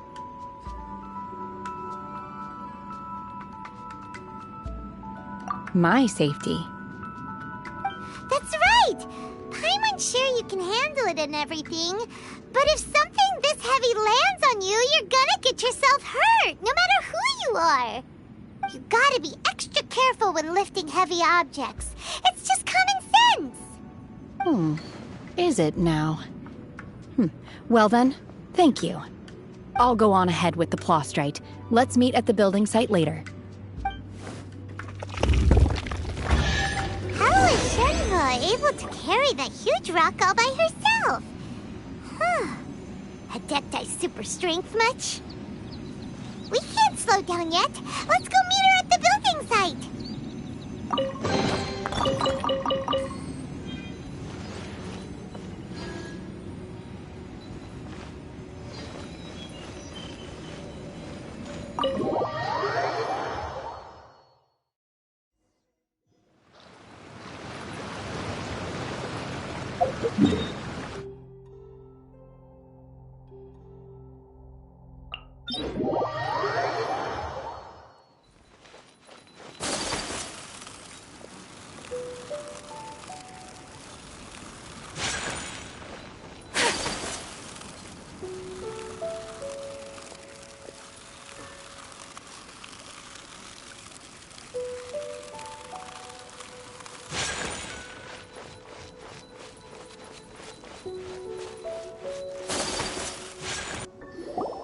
Oh my god, I can't believe my eyes. How can she lift that massive rock all by herself? She's gotta be one of those Adepti, surely. Oh, mighty Adeptus, please give me your blessing so that in the coming year I may reap a more bountiful salary. This is top tier in size and quality, and the condition it's in is quite simply immaculate. Congratulations, this item is approved for submission. I'm going to award you full marks for the Sunset Vermilionite item. May I take your name? My name isn't important. I'm not even here to compete. I was just delivering this for some other people. They should be here any minute now. Shenhe! And Ningguang's little helper! Ah, so you're the ones behind this. No wonder. The rarest talent turns in the rarest plostrite specimen. But I have to correct you on one point. It's not helper, it's secretary. Okay then, Miss Secretary, what do you think of the rock we found? Pretty amazing, right? In truth, it is the finest piece of plostrite we have received so far. If everything goes according to plan, we will use this piece in the foundation of the Jade Chamber, which will enable us to proceed to the next stage of construction.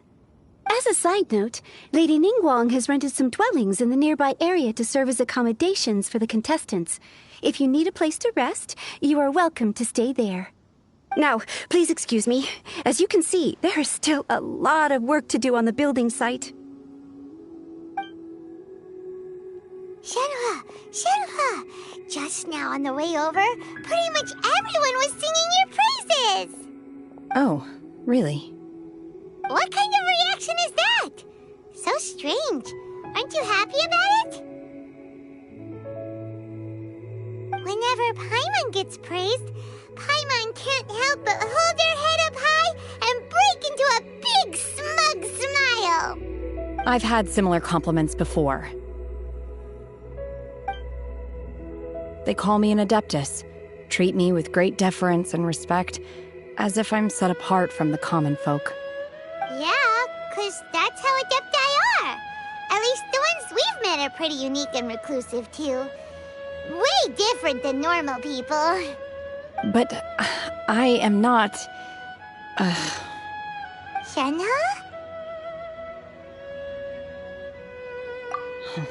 I'm fine. I've been exerting myself quite a lot ever since we set foot in that abode. I'm just a little fatigued. Well, Byron said that there are some makeshift hotels we can use, right? Let's go check in and take a rest. No need. I simply need to find myself a secluded place in the wilderness to sit and meditate in silence. You can't do that. It's dangerous out in the wild on your own. When you're hungry, you go eat something tasty. And when you're tired, you go lie down in a nice, comfy bed. All right? Seriously, don't punish yourself like this. Okay. If you insist. Great! Now we're talking. Let's head to our hotel.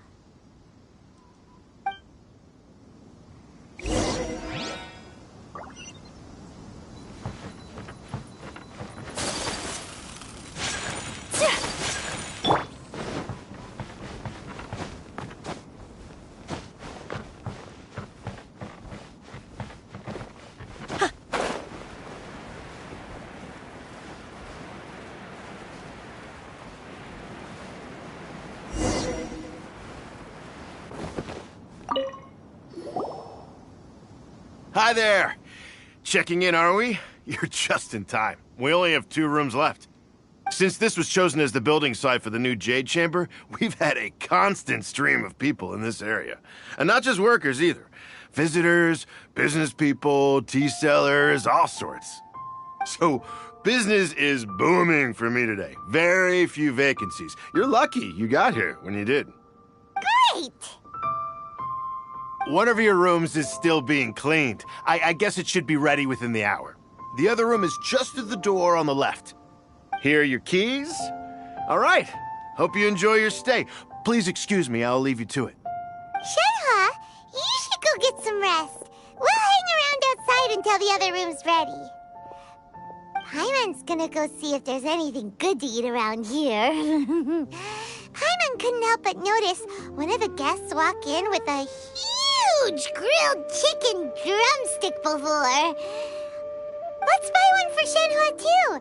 She can have it as a midnight snack, or save it for breakfast tomorrow. All right. I will head to my room for now. If you need anything, don't hesitate to disturb me. I'm a light sleeper. I will hear if you knock on the door.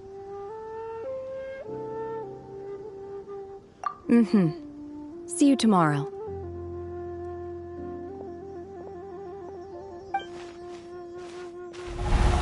Hey! Isn't that Cloud Retainer? What's she doing here? Let's go and say hi.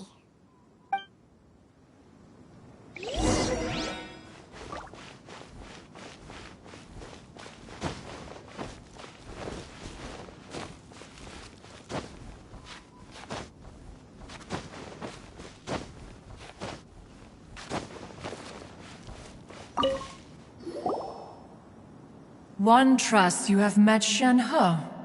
So, are you getting along quite well? So far, so good. Yeah. So, you know Shenhe too, Cloud Retainer?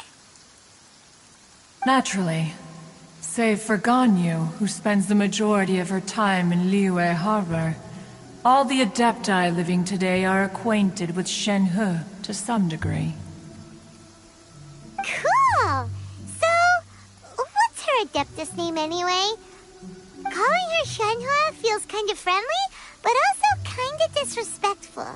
So Paimon's thinking maybe it'd be better if we called her by her Adeptus name instead. Her Adeptus name? Why, pray tell, would Shenhe have an Adeptus name? Don't all Adepti have a special title they go by? On this latter point, you are correct. However, Shenhe is human. Oh, right. Wait, what? Paimon neither! This is a real surprise! Do you mean to say that she presents differently from ordinary human beings? Well, to start with, her problem-solving methods are extremely direct. Ah, yes. She was like this all those years ago when one first met her. In this respect, she has not changed. One first found Shenhe by chance in a cave. one was passing by and sensed the presence of a god's remains. Being of an ever-vigilant disposition, one entered immediately to inspect the scene. Inside was Shenhe, then aged around 6 years old. In her hand, she held a dagger with which she was confronting a monster that was the god's remains incarnate. That sounds so dangerous. When one arrived, she had already been locked in confrontation with this monster for several days. Most mortal children are fragile, both physically and mentally, and are highly reliant on their parents for survival, but not so her. That she was able to endure such terrible danger was due not only to her strong willpower, but also to the bloodlust and homicidal instinct with which she was born. One dealt with the monster, yet she still refused to lower her guard.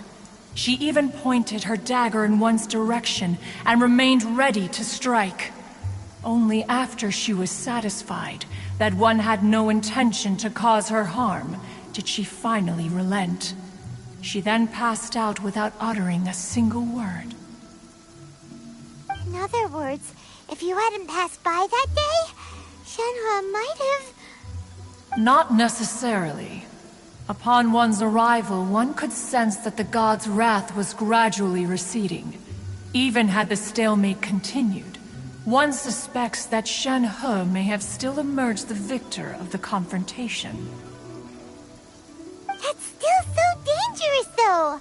Why was a tiny little kid battling against the wrath of a god in the first place?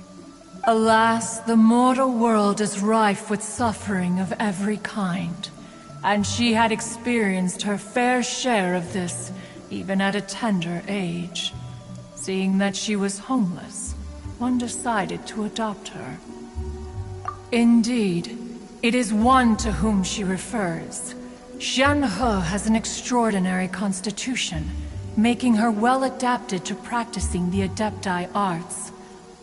All the Adepti cherished her talents, and so we were willing to train her. However, her homicidal urges did not subside with age. Rather, they grew stronger day by day. Mooncarver once performed a divination for her. He declared that her fate is to bear the curse of calamity. Consumed by malevolent energy, she is prone to bring harm to those around her. Such is the magnitude of the danger this poses, that her soul must be bound with red ropes to keep her homicidal instinct at bay. The red ropes have indeed served to keep her calmer and more content. They also seem to have rendered her somewhat inexpressive. Perhaps the red ropes are so powerful that they have suppressed some of her other emotions as well.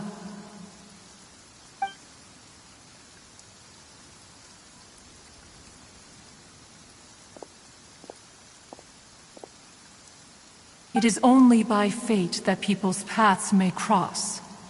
Now that Shenhe's path has crossed with yours, please be sure to treasure the gift that fate has given you, and take good care of her. Oh, now Paimon gets it. You came out here to check up on Shenhe because you were worried about her, didn't you? Huh. You dare draw such a facile conclusion on the nature of one's present excursion?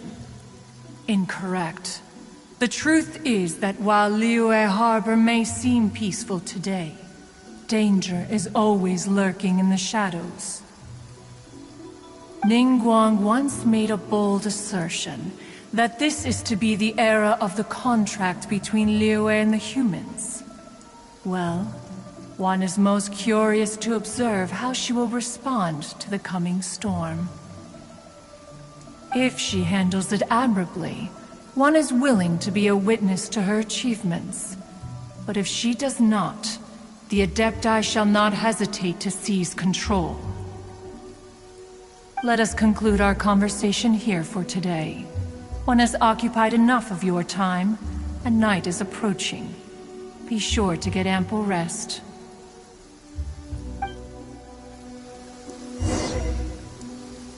So, Shenhe isn't an Adeptus after all. She just grew up around the Adepti. Oh, no wonder she doesn't like being treated as an Adeptus. Having everyone falling over themselves to show their respect all the time must be kind of hard to deal with.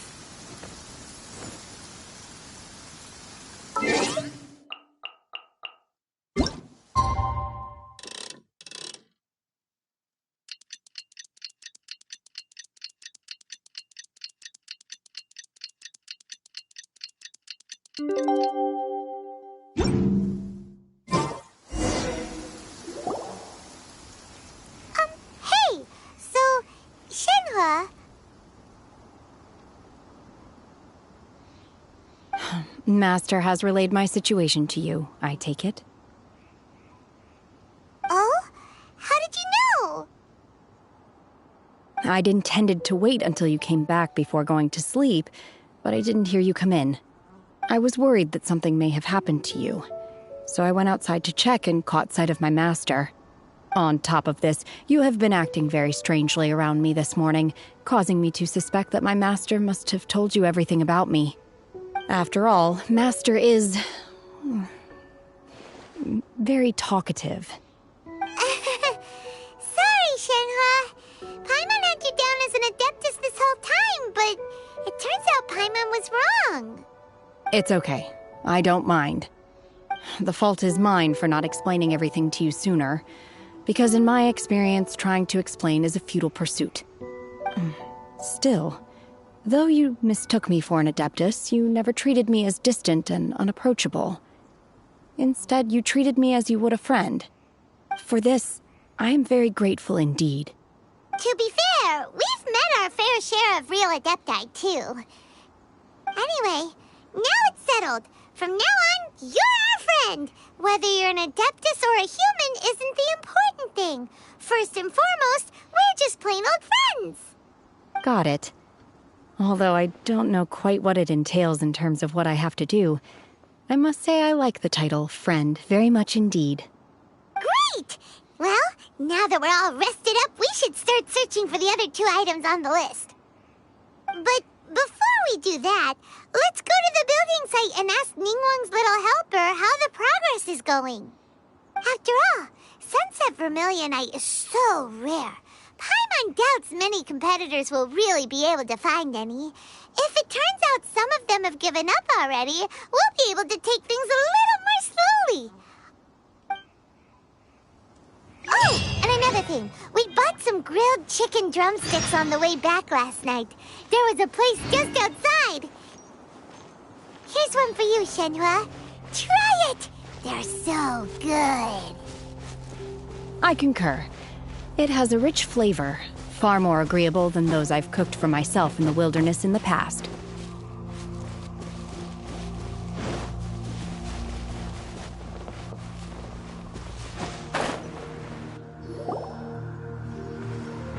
Look! Look! The Jade Chamber is floating into the sky! But it seems to be tied down by something. That's because it's not finished. Hey, Bywin! And hey, Beidou! And hey, person Paimon doesn't know? Given the enormous scale of the Jade Chamber, we split the construction work into 2 phases to make sure the structure remains balanced. Before we find some suitable plastrite, we build the Jade Chamber's keel at ground level. Once the plastrite is ready, we place it into the keel and let the partially constructed Jade Chamber rise up to the height of the surrounding mountain peaks. The remainder of the construction work is then carried out at that altitude. Once everything is ready, we release the iron tethers and allow the Jade Chamber to rise to its target altitude. Miss Bywin, we've brought some new materials to submit. One moment, I'll be right there. The construction work has only been able to progress this rapidly thanks to the plastrite provided by you. Lady Ningguang is most grateful and looks forward to seeing more of your work. Wow, can't believe you sourced the Plostrite so quickly. It's the key piece of the puzzle. Looks like you beat us to the punch. Beidou, you're joining the Jade Chamber contest too? Sure am. I happened to get my hands on a chunk of sunset vermilionite on a voyage a while back, so I figured I'd bring it over. Huh. So even though it's rare, we're not the only ones who managed to get a hold of it. Oh, I've got some introductions to do.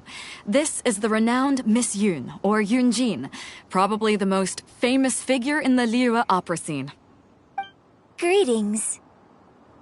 These two are Paimon and the Traveler, both good buddies of mine. And this is... sorry, not sure we've met. Shenhe. I am their... friend. Good to meet you. A friend of a friend is my friend too. Or, as I like to say, a mate of a crewmate is part of the crew. Miss Yun is also here for the contest. Turns out she needed to borrow a boat, so we came together. It's an honor to finally meet you both. I've heard much about you. Miss Shenhe, though we are only meeting for the first time, I have a feeling that we will get along very well indeed. To be honest with you all, I am in great need of this opportunity to ask Lady Ningguang a question. That's why I joined the contest. Thanks to my father's connections, I was able to acquire a specimen of the Plostrite required. Fortunately, it was approved for submission, despite being a little on the diminutive side. Wow! So it looks like the three of us are competitors now! Excuse me for prying, Miss Shenhe, but are you competing as well? No, I don't have any questions for Ningguang. I just wanted to help him win. In that case, I have a proposal to make. Lady Ningguang said that the first 3 contestants to procure all 3 materials will be awarded the chance to ask a question. Well, there are 3 teams here. We can split the prize between us. Instead of competing against each other, we could work together to secure the top 3 places between us. What do you think? Sounds great, but how does it change things exactly? I think I see where you're going with this, Miss Yun. The Plostrite was the most difficult item to source by a long shot. Luckily, all 3 of us managed to get our hands on it. The 2 remaining items aren't quite so rare, so as long as one of us finds a way to source it, the other 2 can hop on the bandwagon. How'd I do? Is that what you had in mind? Precisely. Huh. Interesting approach. Okay then. All right. I'll go first. I have some leads on these wonder cores. From what I've heard, the core itself is really not that difficult to make. The hard part is getting hold of the ore used as raw materials. I'm gonna head back to the ship and ask Suling if he's heard of them. You guys... We will head into town and seek advice from Master Zhang of Hanfeng's Ironmongers. Thoughts?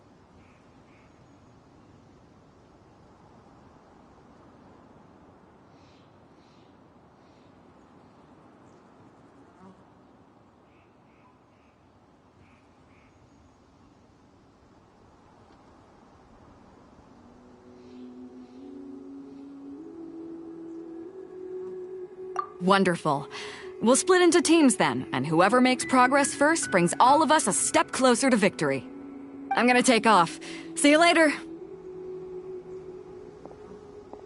Okay, let's go! By the way, what question are you gonna ask Ningguang, Yunjin?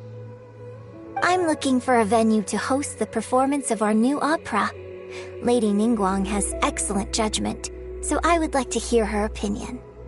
Ooh, what's the opera called? Paimon wants to go see it. The opera is a labor of love by my father. He wrote it based on a popular urban legend about an evil spirit and an adeptus. It's called The Divine Damsel of Devastation.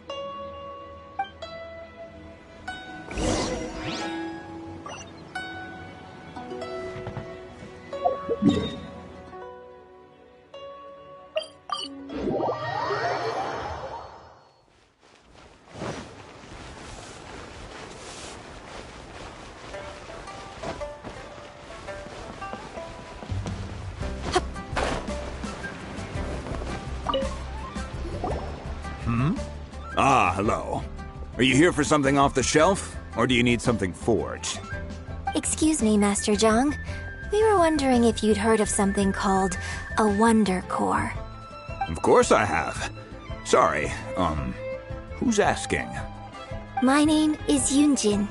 Perhaps you don't know me, but I believe that you forged some weaponry for my father in the past, for stage use. Yunjin? Stage use? Oh, so you must be Miss Yoon.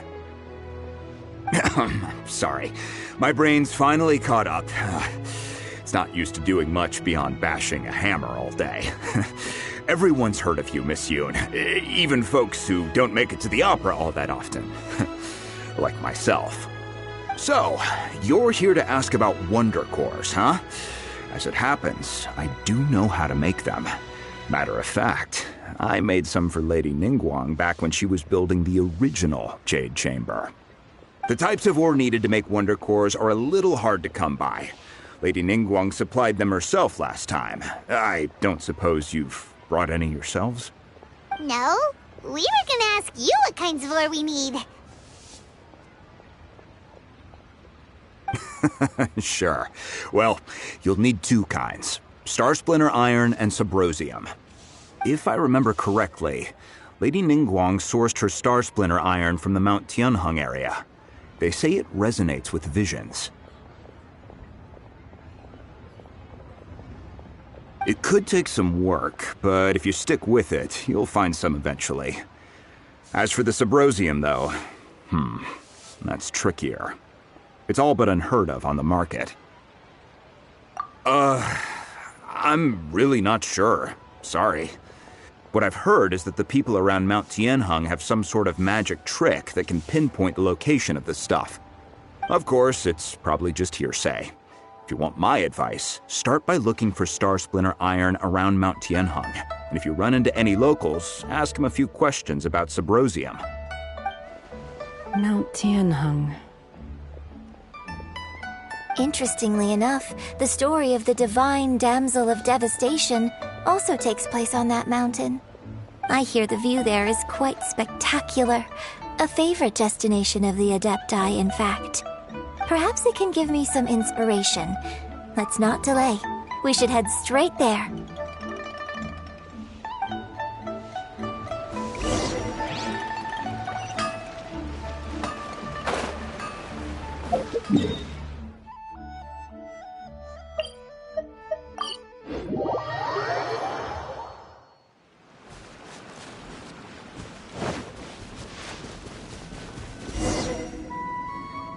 I came to Mount Tianheng once with my father as a child. I remember it being such a long climb that I could barely feel my legs by the time we reached the top. This is quite a trip down memory lane for me. Look at these majestic towering peaks and the gently flowing streams. It's like setting foot in paradise. No wonder the legend of the divine damsel of devastation is said to have taken place here. Adepti wander oft where mortals seldom stride. Indeed, this looks like a place that one might expect to be frequented by Adepti. The divine damsel of devastation is your upcoming opera, right? And the story takes place in Mount Tianheng. Seems like you have a real connection with this place. What's the story about, though?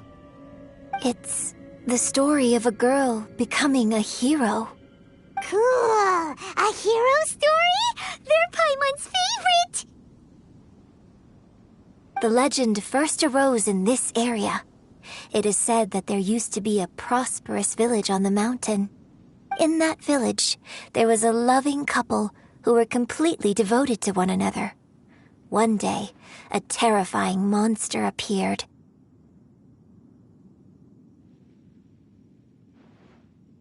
The wife was out collecting herbs and was captured by the monster. Her husband was so distraught at the news that it broke his spirit and drove him to madness. The vile and vicious monster told the villagers, "If you want to live, you must sacrifice a child to me." What a nasty piece of work! Paimon sure hopes this monster gets put in its place! But the monster was so terrible and so strong that all within the village were terrified of it. They had no choice but to give in to the monster's demand. Just while they were discussing whose child would be given over to the monster, a little girl suddenly stood up and came forward. No! Don't do it, little girl! Unbeknownst to anybody else, she was concealing an exorcist's blade. She approached the monster's lair, feigning fear and trepidation. When she finally arrived, she courageously drew her sword and entered into a fierce struggle with the monster, from which she eventually emerged as the victor. Her extraordinary abilities drew the attention of the Adepti, and they took her as one of their own. Her story became the stuff of legends. But alas, the paths of mortals and Adepti seldom cross, and she would never again re-enter the mortal world. And so, destined to grace the mortal realm for but a brief moment, she vanished like a wisp of smoke into thin air. That's how the opera ends. I really like this story. But I personally think that perhaps the little girl was not as brave as the opera makes her out to be. I'm not sure she deserves all the praise she is given. I've never considered that before. Opera is always an interpretation of the events it purports to portray.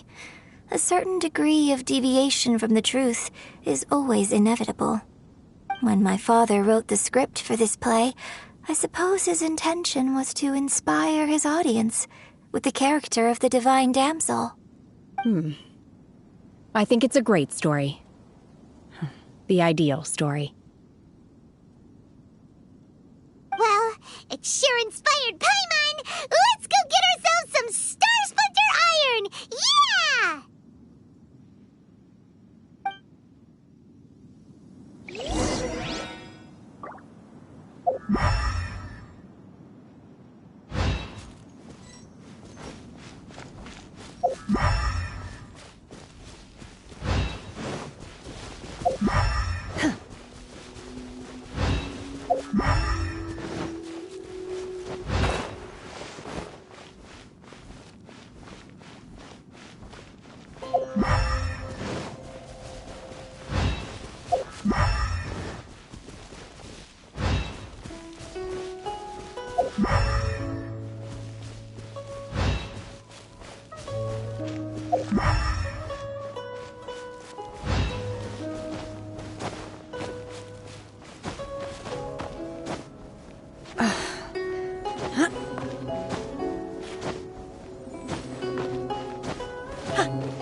This should be enough Star Splinter Iron. Now we just need to find that Subrosium. I think I saw a village on our way here. Master Zhang said we should ask the locals for help. Why don't we try there? Hey, there really is someone here. Yunjin, looks like you were right. Excuse us, sir. Can we ask you something? Huh. He didn't seem to catch that. Hello, sir. We were just passing by and wanted to ask if you happen to know anything about Subrosium.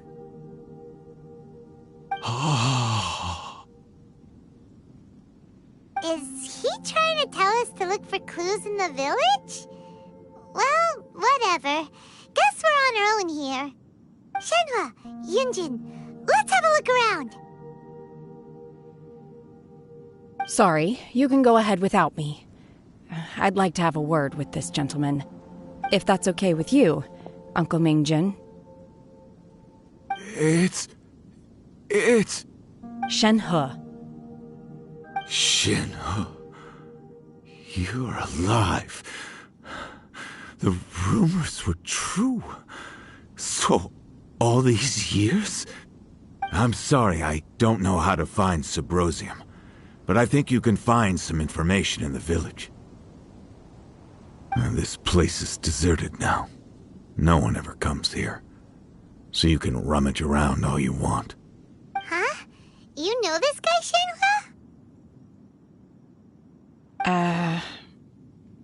Thank you, kind sir. We'll go and take a look around.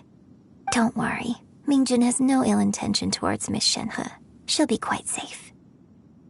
Okay, then let's see what we can find in this village.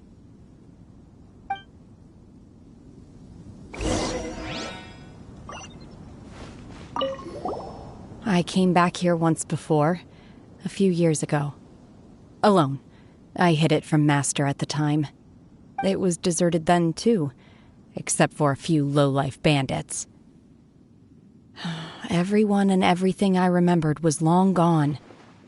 But as people were passing by, they stopped to admire me. They praised me, telling me I gave off the aura of an Adeptus. I tried explaining to them that I wasn't an Adeptus, just an ordinary person who came from this village. But no one believed me. When I saw how run down all these houses were, I felt at a loss. It was like I took a look at the world, and on the surface, it looked like a vast realm with so many places I could go. Then I looked a little closer, and there was nowhere for me to go at all. Suddenly, so much time has gone by. Everything has changed. Last time I visited, I felt so upset. But today, I don't know why, but it feels different. It is easy for your mind to run wild when you are alone. But this time, you are with your friends, aren't you? Yes, my friends.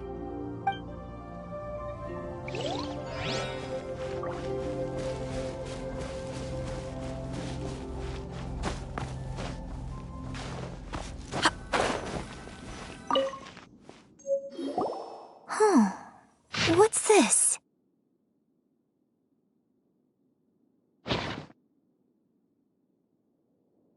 So, Shenhe is the divine damsel? Now that I think about it, she does behave rather like an Adeptus, and she is about the right age. So that's why I've been getting the strangest feeling whenever I chat with her. I should have noticed it earlier. According to this text, the divine damsel from the opera was actually the daughter of the loving couple. And she didn't volunteer. She was sacrificed to the monster by her own father. Oh, the truth is even more lamentable than the opera. Now I understand why Shenhe said the girl was not as brave as people think. It wasn't her choice to enter that ghastly situation. She was forced into it.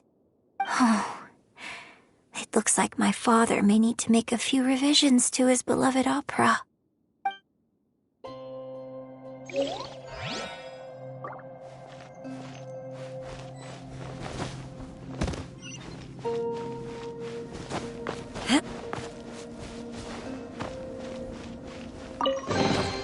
These things, what are they used for?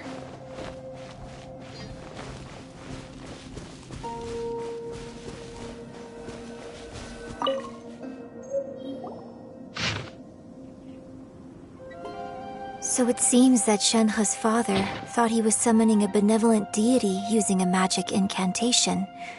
But in fact, he summoned an evil god's remains, which took the form of a monster.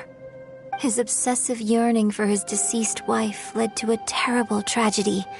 The villagers moved away in fear, without ever learning the truth.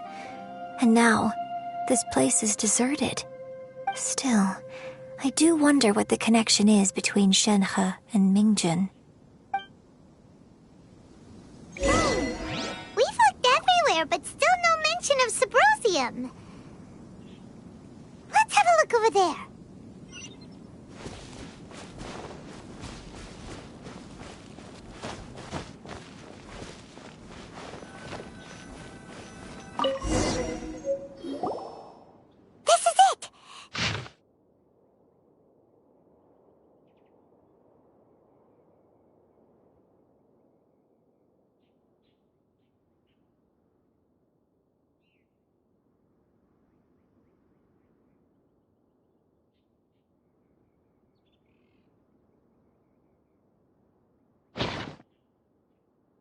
So basically, we need to go to the middle of the lake south of Mount Tianheng at dusk, and we'll find us some Symposium. Let's go back and tell Shenhe the news!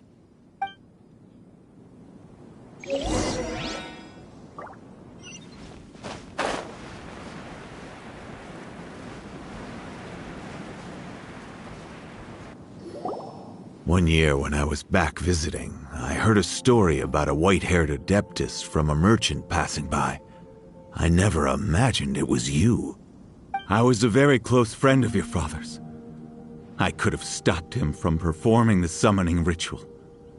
I had plenty of chances, but I couldn't bring myself to stand up to him. I just let things happen, let it all escalate. Well, we all know how that story ended. I bring flowers back here every year. And each time I wish I had a chance to apologize to you.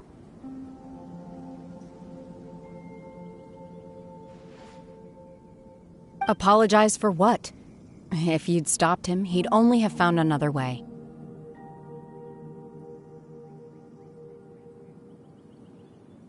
There is nothing he wouldn't have done for his true love. Nothing. Do you still hate him?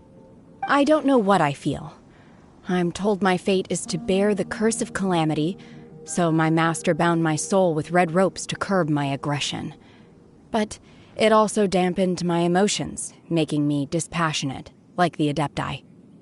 So if you ask me how I feel about the past, if I hate my father or not, the truth is, I feel nothing at all. It must have been so tough for you all these years. Shenhe! We're back!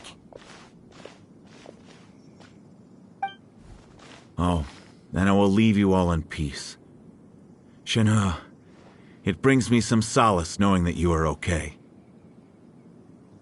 I'll tell you more about the old times next time we meet. Thanks, mister. We found some info in the end.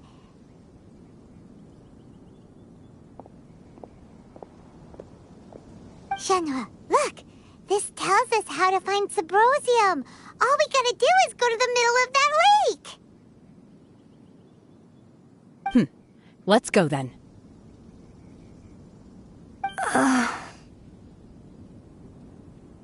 Miss Shenhe, there's something I'd like to talk to you about. Just now, in the village, we found your father's diary. It turns out that many of the details in the Divine Damsel of Devastation are not true to the facts, so I'd like to change them. Why? I know I say that opera always deviates from the truth, but now that the main character is standing right here in front of me, I cannot simply dismiss your lived experience in favor of my father's fiction. It's okay. I like your version.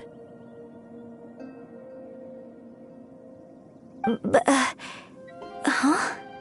My master once said that the day I learn how to use my strength for the good of others is the day that I can truly become part of human society. So, I hope that one day I might be brave enough to stand up and protect others, just like the girl in the opera. But I've never thought this way before, and I wonder whether I will continue to think in this way. Don't worry. I believe you will. In fact, I think maybe you've already started to become the person you aspire to be. You just haven't had the opportunity to see it for yourself yet. Shenhe! Yunjin! Cut the chit-chat! Let's go!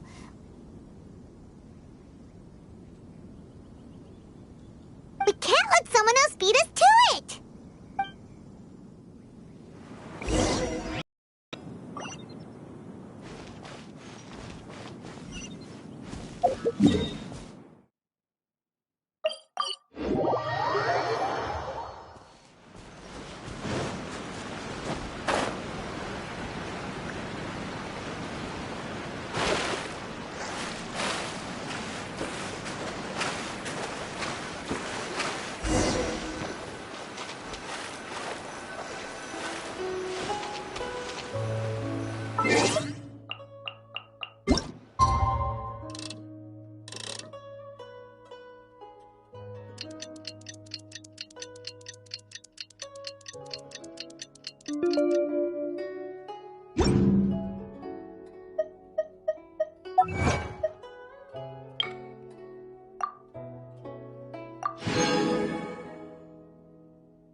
That's everything we need! Let's head back and report in!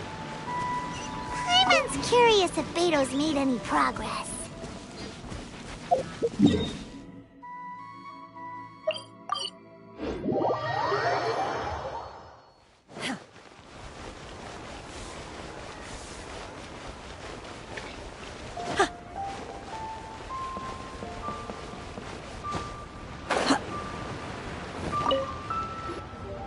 Oh, goodness. So, are they okay? This is some top quality ore you found. I think I'll get a good end product out of these. Guess now it's my time to shine. Hey everyone, how's the A-team doing? I ran into a bit of a brick wall on my end. Suling's never seen a Wonder Core before, and says it'd take a lot of research for him to get up to speed. Leave the Wonder Cores to me. I'll work on them while you go about your business. Don't worry. It won't take me too long. Much obliged, Master Zhang. We should look into the Adepti sigils next, but where should we find items relating to the Adepti? I'll sort that out. Oh? You got this then? Yes. I have been training with the Adepti for years. I know a thing or two about making sigils. When we first met, I told you I came for the Jade Chamber, not the contest. In fact, I came specifically to deliver Adepti sigils. Master heard that Ningguang was planning to rebuild the Jade Chamber, so she sent me to deliver some Adepti sigils to her. Master also said she hoped that I can take this opportunity to rejoin human society. But now that I'm here, I wonder if I've been removed from the world for too long. There's so much basic knowledge that I lack. Maybe it won't work for me to stay here after all. But either way, I'm very glad to have met you, and I'll take care of those Adepti sigils. Without knowing the ins and outs of your situation, I can't say whether you should stay or not. But now that our paths have crossed, we'll always have a connection. So if you're ever feeling down, come find me on my ship. There'll be a drink waiting for you. Thank you. So, Master Zhang, I'll need to use your facilities to make the sigils. Fine by me. I'm actually curious to see how the Adepti arts work. Maybe I'll learn something.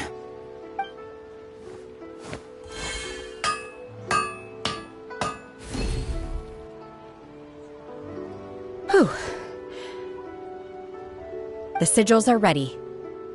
Though they are in some respects inferior to my master's, I can assure you there will be no quality issues. I've finished forging the things you asked for, too. Great! Let's go submit them before someone else gets there ahead of us!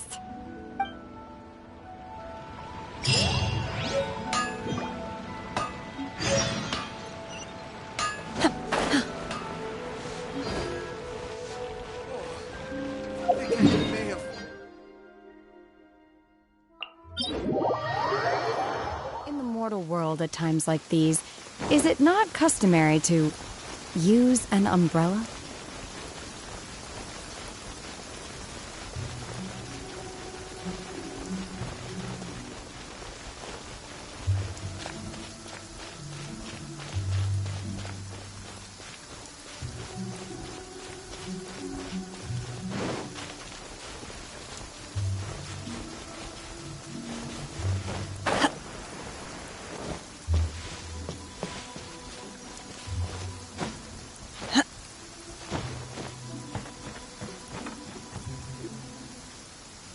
Ningguang's little secretary. We found all the materials!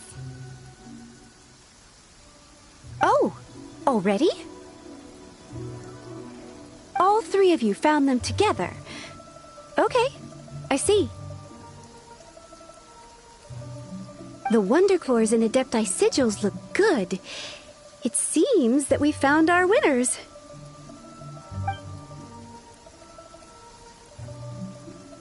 I hereby announce that the winners of this material procurement contest are the Traveler, Yunjin, and Beidou. What? It's over already? I haven't even found the Plustrite yet! I can't believe it. So close, but so far.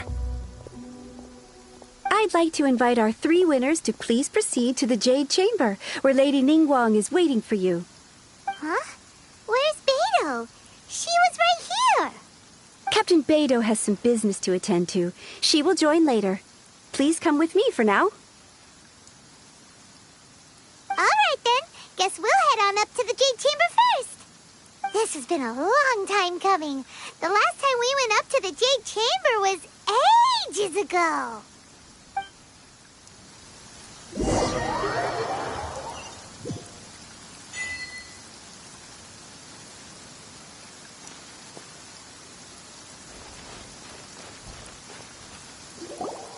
Combine the Adepti sigils with the Wonder Cores and insert them into the Jade Chamber's control compartment. The construction of the new Jade Chamber is now officially complete. Once the tethers are released, it will soar into the sky. Thank you all for your work. Now it is time for me to fulfill my promise. Yeah! Miss Yun, I've already heard something about the reason for your involvement. You are looking for a venue for your new opera, aren't you? That's right. Lady Ningguang, I would like to hear your opinion. The unveiling of Miss Yun's grand new opera surely requires a venue of equal grandeur. So what would you say if I proposed that we stage your first performance right here, in the newly built Jade Chamber? The Jade Chamber offers a splendid panoramic view of the mountains and the bustling city. It is fitting for the finest performance to be hosted in the heavens. I can think of no better stage for you than here, Miss Yun. Thank you, Lady Ningguang. Then I will prepare my props and other articles shortly. Please allow me to bring all these aboard the Jade Chamber. You're quite welcome. It's truly what a good opera deserves. Oh, a traveler, Shenhe, Paimon, I'll be leaving now. Do come and see my play when the time comes. You're next. What is your question? I should clarify. I do not know your sister's whereabouts. Please, don't waste your question on this matter. Wow, you're a mind reader, Ningguang. Oh well, guess Paimon will ask a question then. Managing a successful business is not as simple as you might think. Capital, connections, sensitivity to the trends, and instinct for what is a good opportunity. All of these traits are crucial. If you want to know how to make money, I will honor our agreement and give you an answer. But that is not to say that it will work for you. Wow, Paimon hadn't even asked the question yet. Your question was written all over your face. Now look, you helped me rebuild the Jade Chamber, and I intend to repay you handsomely for it. So I promise you that should you one day require financial assistance, you may seek employment here. I will pay you at the highest rate of remuneration. Oh, great! So next time we run out of Mora, we just need to come to Ningguang? No more questions from us. Shenhe, you got a question? Me? Yes, this is a group effort. Thank you. But I don't have anything to ask. Are you sure? This is a once-in-a-lifetime opportunity. I'd urge you not to squander it. Yeah, just don't waste it. Hold on a second. Paimon can probably think of another one. Lady Ningguang, do you think I can ever fit in Liyue Harbor? Now that is an interesting question. Liyue Harbor is very inclusive. As long as you respect the rules here, you will not be turned away. So, the key is whether or not you yourself can develop a sense of belonging in Liyue Harbor. Huh. A sense of belonging? Yes. To become fond of a place, to feel part of it, it always requires a reason. Perhaps someone you've met, or something you've experienced here. Or perhaps you enjoy the atmosphere of Liyue, and you will become accustomed to it. In short, everyone needs a reason to stay. I hope you can find yours soon. I see. Hey, what's going on? I just went to see the fleet. I'm a little later than expected. Come on, Beidou! It's your turn! Do you have a question for Ningguang? Me? Nah, I ain't got any questions. She forced me to help out, so I figured I may as well get involved with the contest. Ningguang, don't forget what we talked about. It's not gonna be easy to deal with. I don't think my fleet can take it on their own. Don't worry. I have made preparations. The wound dressings are ready, and the Millilith have set up an ambush. Glad to hear it. Watch your back. Stay alert. Beidou? Ningguang? What are you talking about? You'll see when the Jade Chamber ascends. However, it's not the most pleasant topic of conversation. Maybe it's better that you don't know.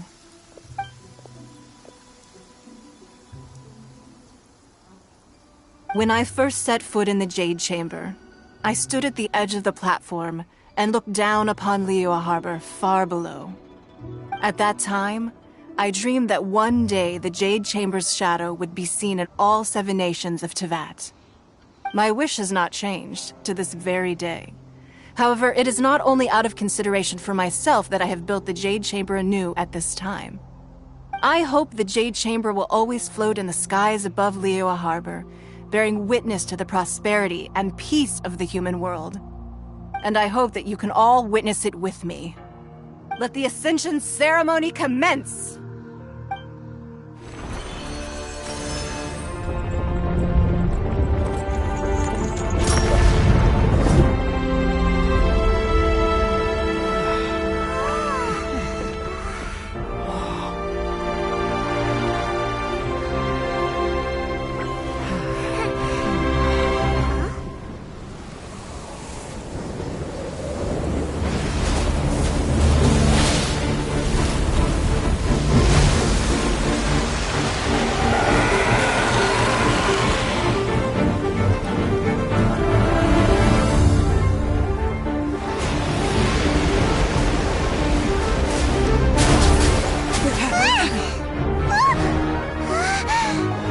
Right on cue. The Avenger of the Vortex, Beisht. Who is that? Osial's wife. Final follower of the Overlord of the Vortex. Sounds like you knew this was coming! Beidou sensed something was stirring in the deep. She warned me months ago. Knowing she harbors hatred toward the Jade Chamber, I chose to rebuild it now as a way of drawing her out. Got it. Well, let's go fetch the Adepti. No. Huh? In this human age, the people of Liyue must find a way to overcome this crisis on our strength alone!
You are a cursed child. Your life brings nothing but disaster to us all. At least if you die, I can bring her back. The day you learn how to use your strength for the good of others is the day that you can truly become part of human society.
What are you doing here? We can't let you be the only one taking this risk! I hardly see this as a great risk. The people of Liyue Harbor are well prepared, and she is already badly injured. Only sheer willpower is keeping her alive. I may be nearing the end of my stamina, but in a fight to the death, I think I have the upper hand. We'll help too!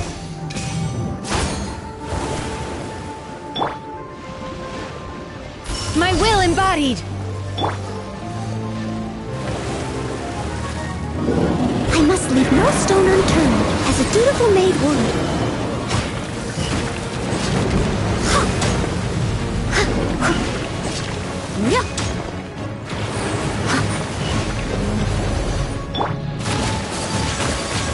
Take flight!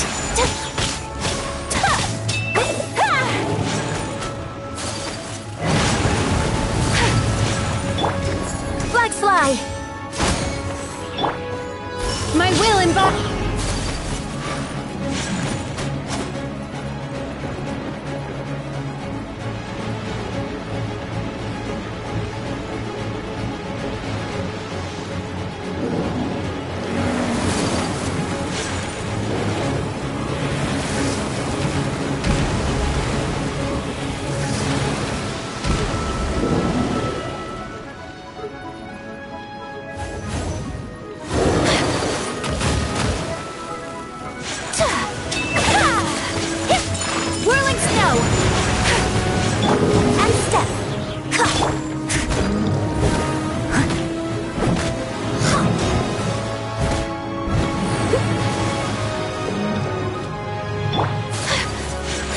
Take flight! Coming to art!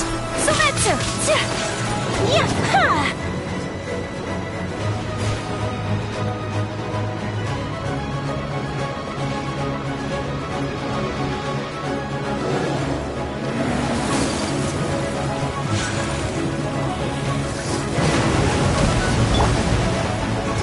Flags up! And leap! Transfiguration!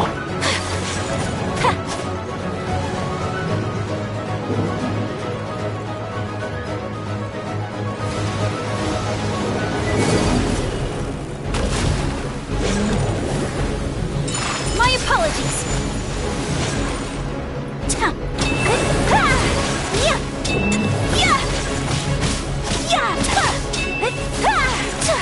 Whirling snow!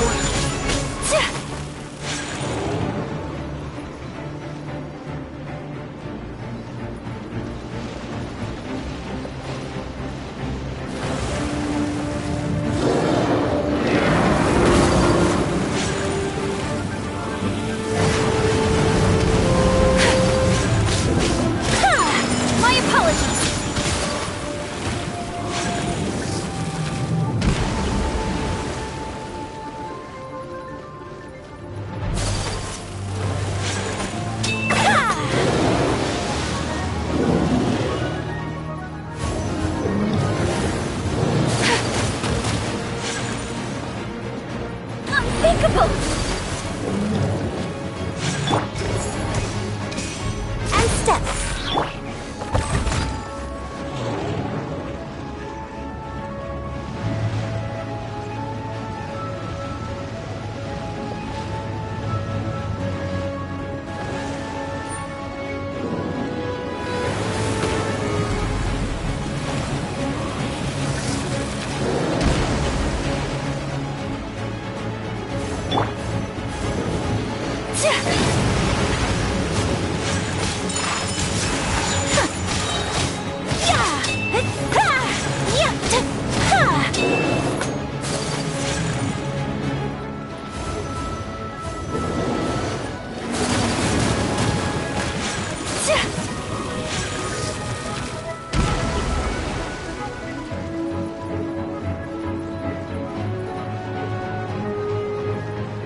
step. Strike is one. Do your master's bidding. Take your true form.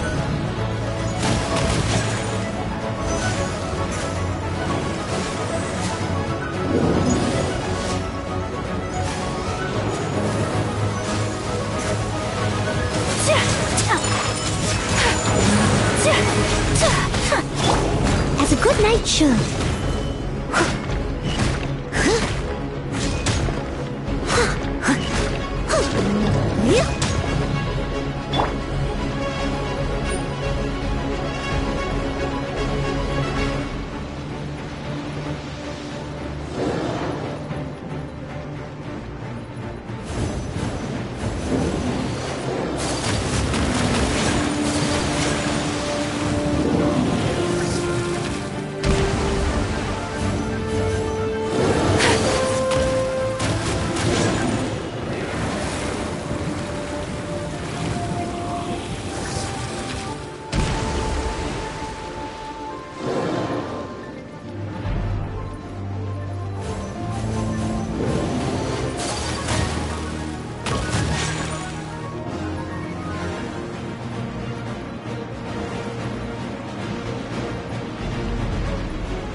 Leave it all to me.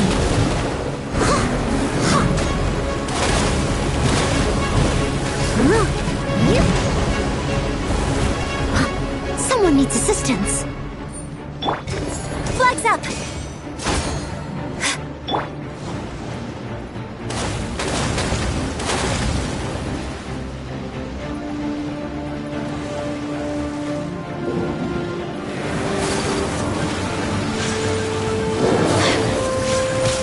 Whirling snow! She's getting away! Shouldn't we go after her? This place is unstable. It is too risky to continue pursuing her. If the place collapsed, the consequences would be disastrous. Let's head back.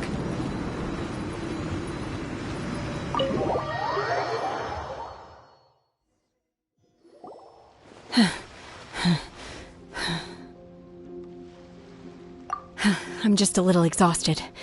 Otherwise, fine.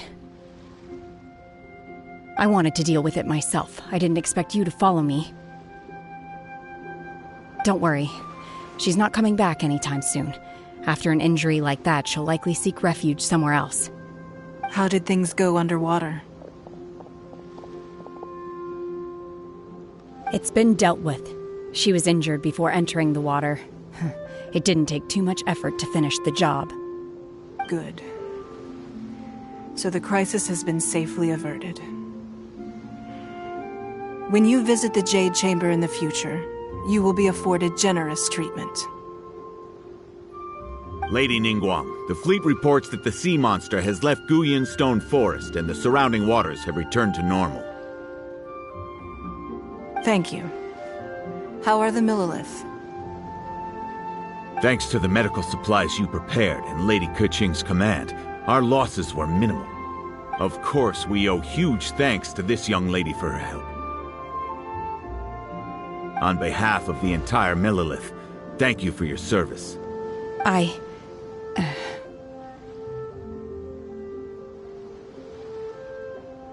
Great. Then next time I watch Miss Yun's opera, I'll be able to take the compliments. I wasn't trying to be a hero, though. I just wanted to protect you. Let the soldiers recuperate, but don't let your guard down. If she returns with a vengeance, we must be prepared. Yes, ma'am. You've been monitoring us for some time now. I trust you've reached a conclusion. You wish to hear one's opinion. Well, things would have hardly gone so smoothly had it not been for Shenhe. That I do not deny. However, final victory was always going to be ours, even had things been a little more arduous. If it came to it, I could always destroy another Jade Chamber. One has observed your adaptation of the Guizhong Ballista, and find oneself compelled to admit that you have evidenced some degree of novel thinking. You have learned from past failures and prepared for this crisis in advance. This is considerable progress compared to the last time. Hence, on balance, one finds your performance during this trial satisfactory enough. But there will no doubt be further trials to come in the future. Do not suppose that one will not continue observing you hereafter. While the position of Tianquan remains mine, I will always ensure Liyue's safety. Shenhe, one saw you secretly venture out from the mountains a few years ago, and noticed the air of dejection in which you returned. Hopefully this trip to Liyue Harbor has been a different experience. Yes. I can't explain it, but I feel happier than I expected. Good. Traveler, please take good care of Shenhe. She is a dear child.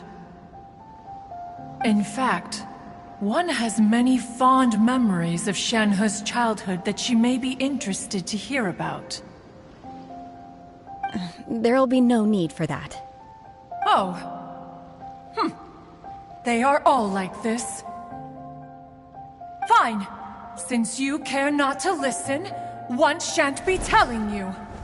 One shall be going homeward now. Please, have a good rest. Come to the Jade Chamber when you have recovered your energy.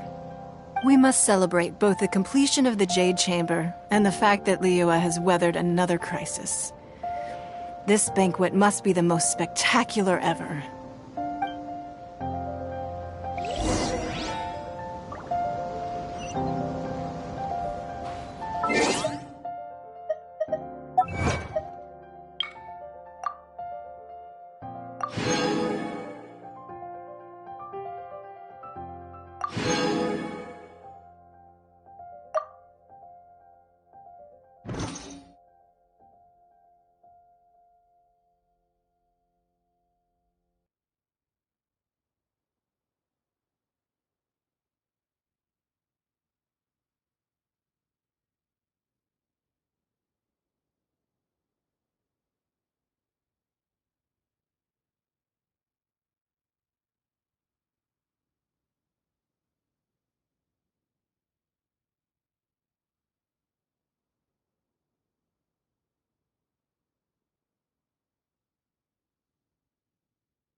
Wow!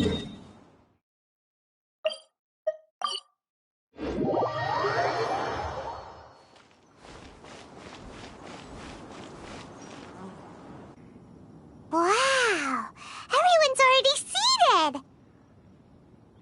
It's Paimon's first time attending a banquet in the Jade Chamber. The food here looks amazing. All of you here are my distinguished guests. I am determined that each of you thoroughly enjoys yourself. Those who don't drink alcohol, please, help yourself to other beverages. Fine wine is a delight to the senses, but it is far from the only one. I trust you will find the marvelous view from the Jade Chamber to be an equally gratifying indulgence. Have you heard? Miss Yun's going to be performing today. Sure have. Honestly, it's the main reason I'm here. I've never missed any of Miss Yun's performances, and I don't intend to start now. I hear she's going to perform The Divine Damsel of Devastation today, the one written by her father. I've been so excited that I've barely slept the last few nights. Hey, look! Miss Yun is going on stage!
这里本该接近尾声，但今日我再添一笔，唱与诸位听。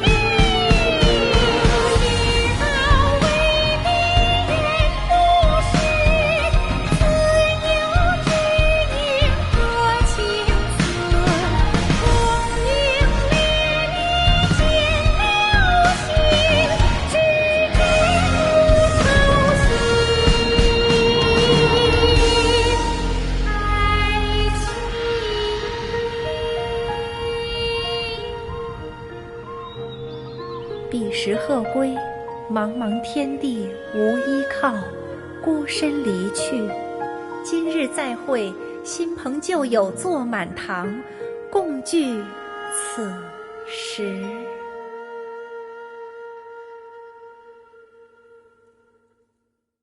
What did you think? Personally, I thought I sang rather well.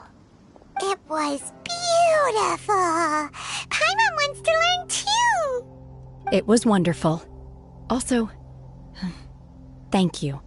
You're welcome. Thanks to you, the Divine Damsel of Devastation is a more nuanced tale than ever.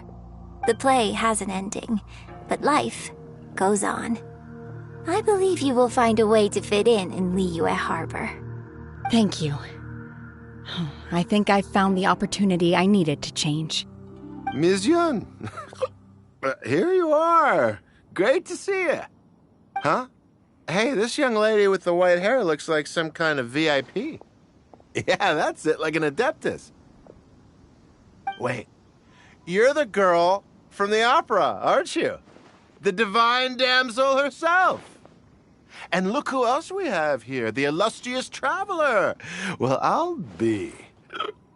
This was definitely worth showing up for. Let me pull up a chair, all right? We'll all have a friendly chat, get better acquainted. Alternatively, you could leave us alone. That is, if you'd prefer to finish your drink via the orifice of your own choice. Uh-oh, this feels all too familiar. Shenhe's back to her old self again. Hey, what are you doing? Calm down, Shenhe. Calm down.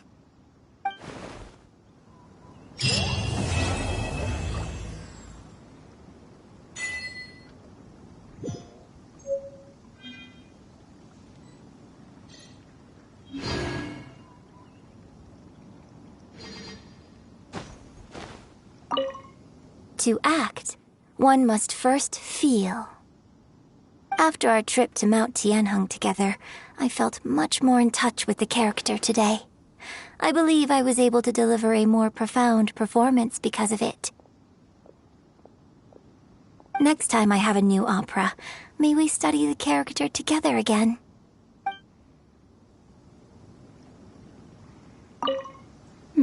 Now that I think about it, I'm glad Master sent me here to deliver the sigils. Otherwise, I wouldn't have had the chance to meet you. I'm sure I have much to learn from you in the future. You've made an exceptional contribution toward the building of the new Jade Chamber. I will not forget this. I shall be sure to repay your kindness at an appropriate juncture.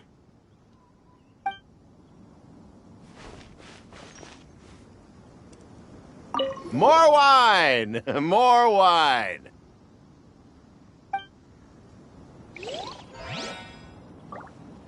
I wonder when I'll be able to build a jade chamber of my own.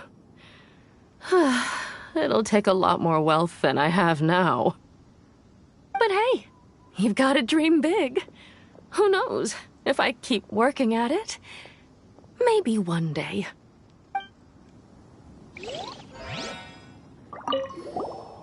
Drinking and watching opera in the Jade Chamber. A rare and exquisite pleasure.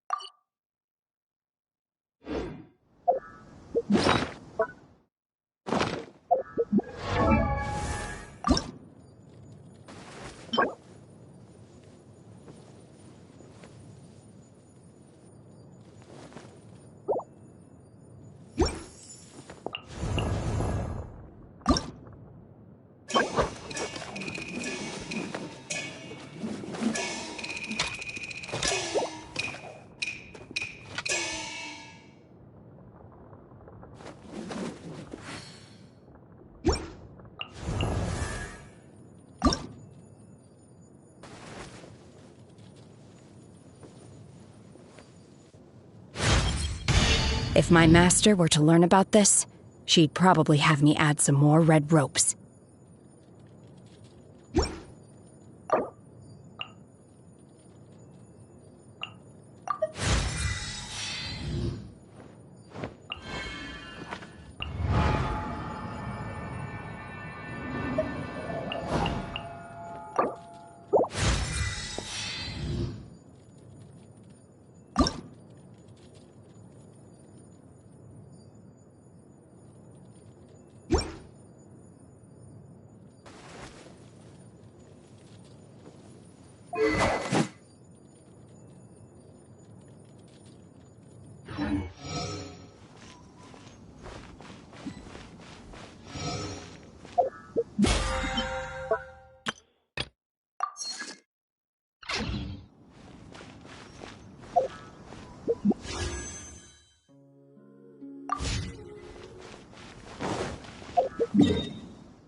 Flag fly!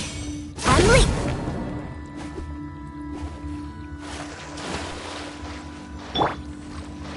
Take your true form!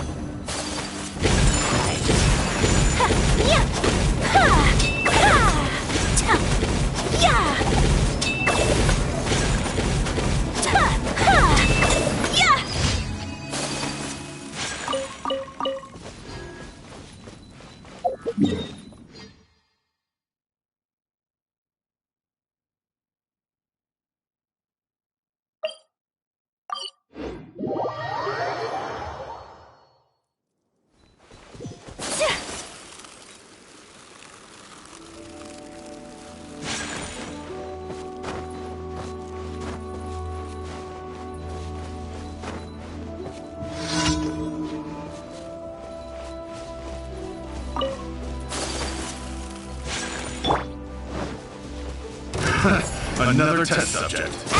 It's some fury! You're open! My apologies!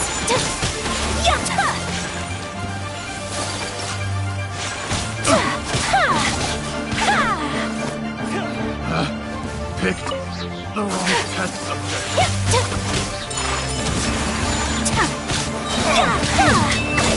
That tingle?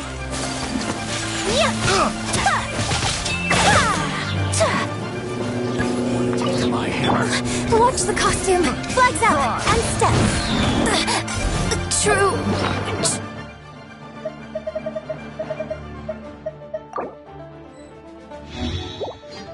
Tragedy.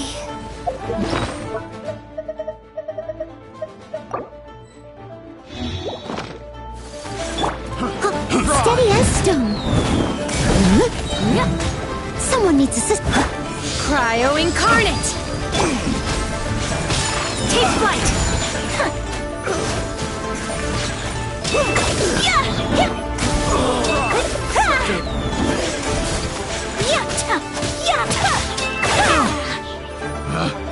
Pick try the wrong test subject.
Flags fly!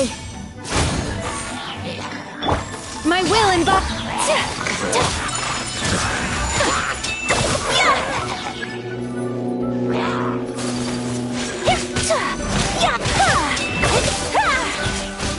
Whirling snow!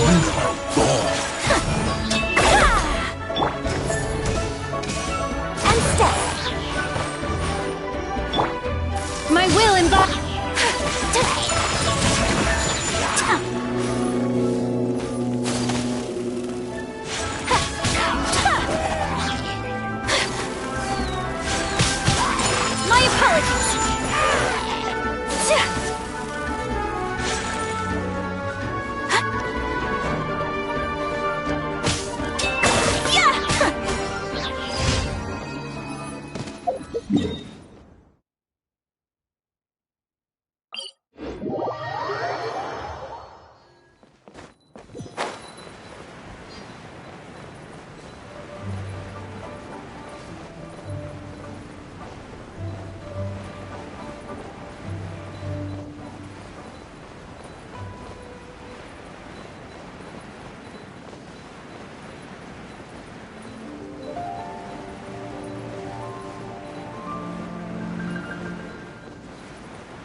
go!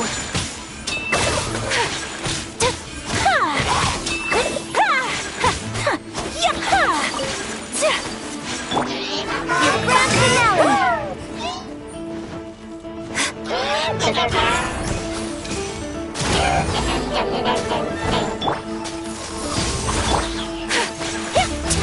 My apologies! Leave it all to me. Time to clean up.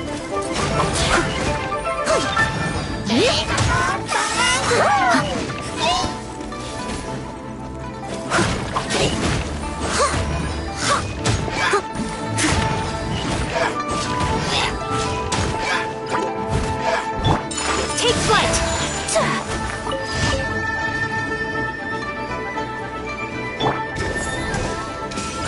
And step. Take your true form!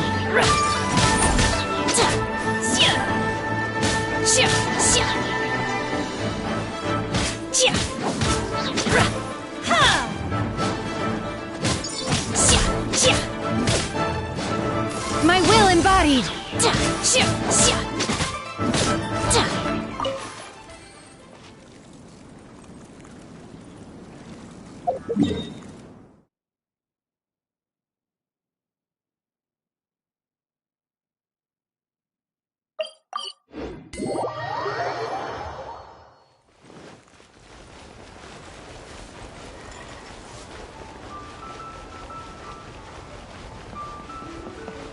Ad Astra Ep. Thank you for completing today's commissions. Here is your reward.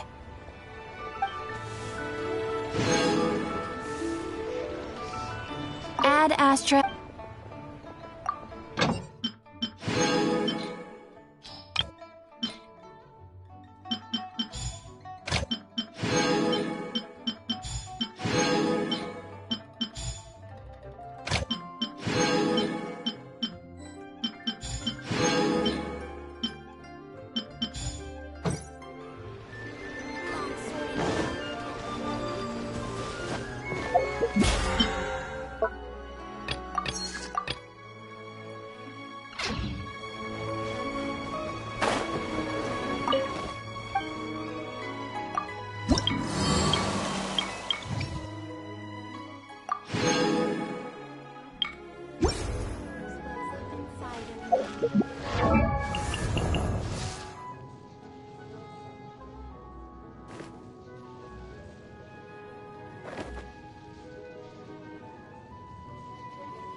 If my master were to learn about this, she'd probably have me add some more red ropes.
You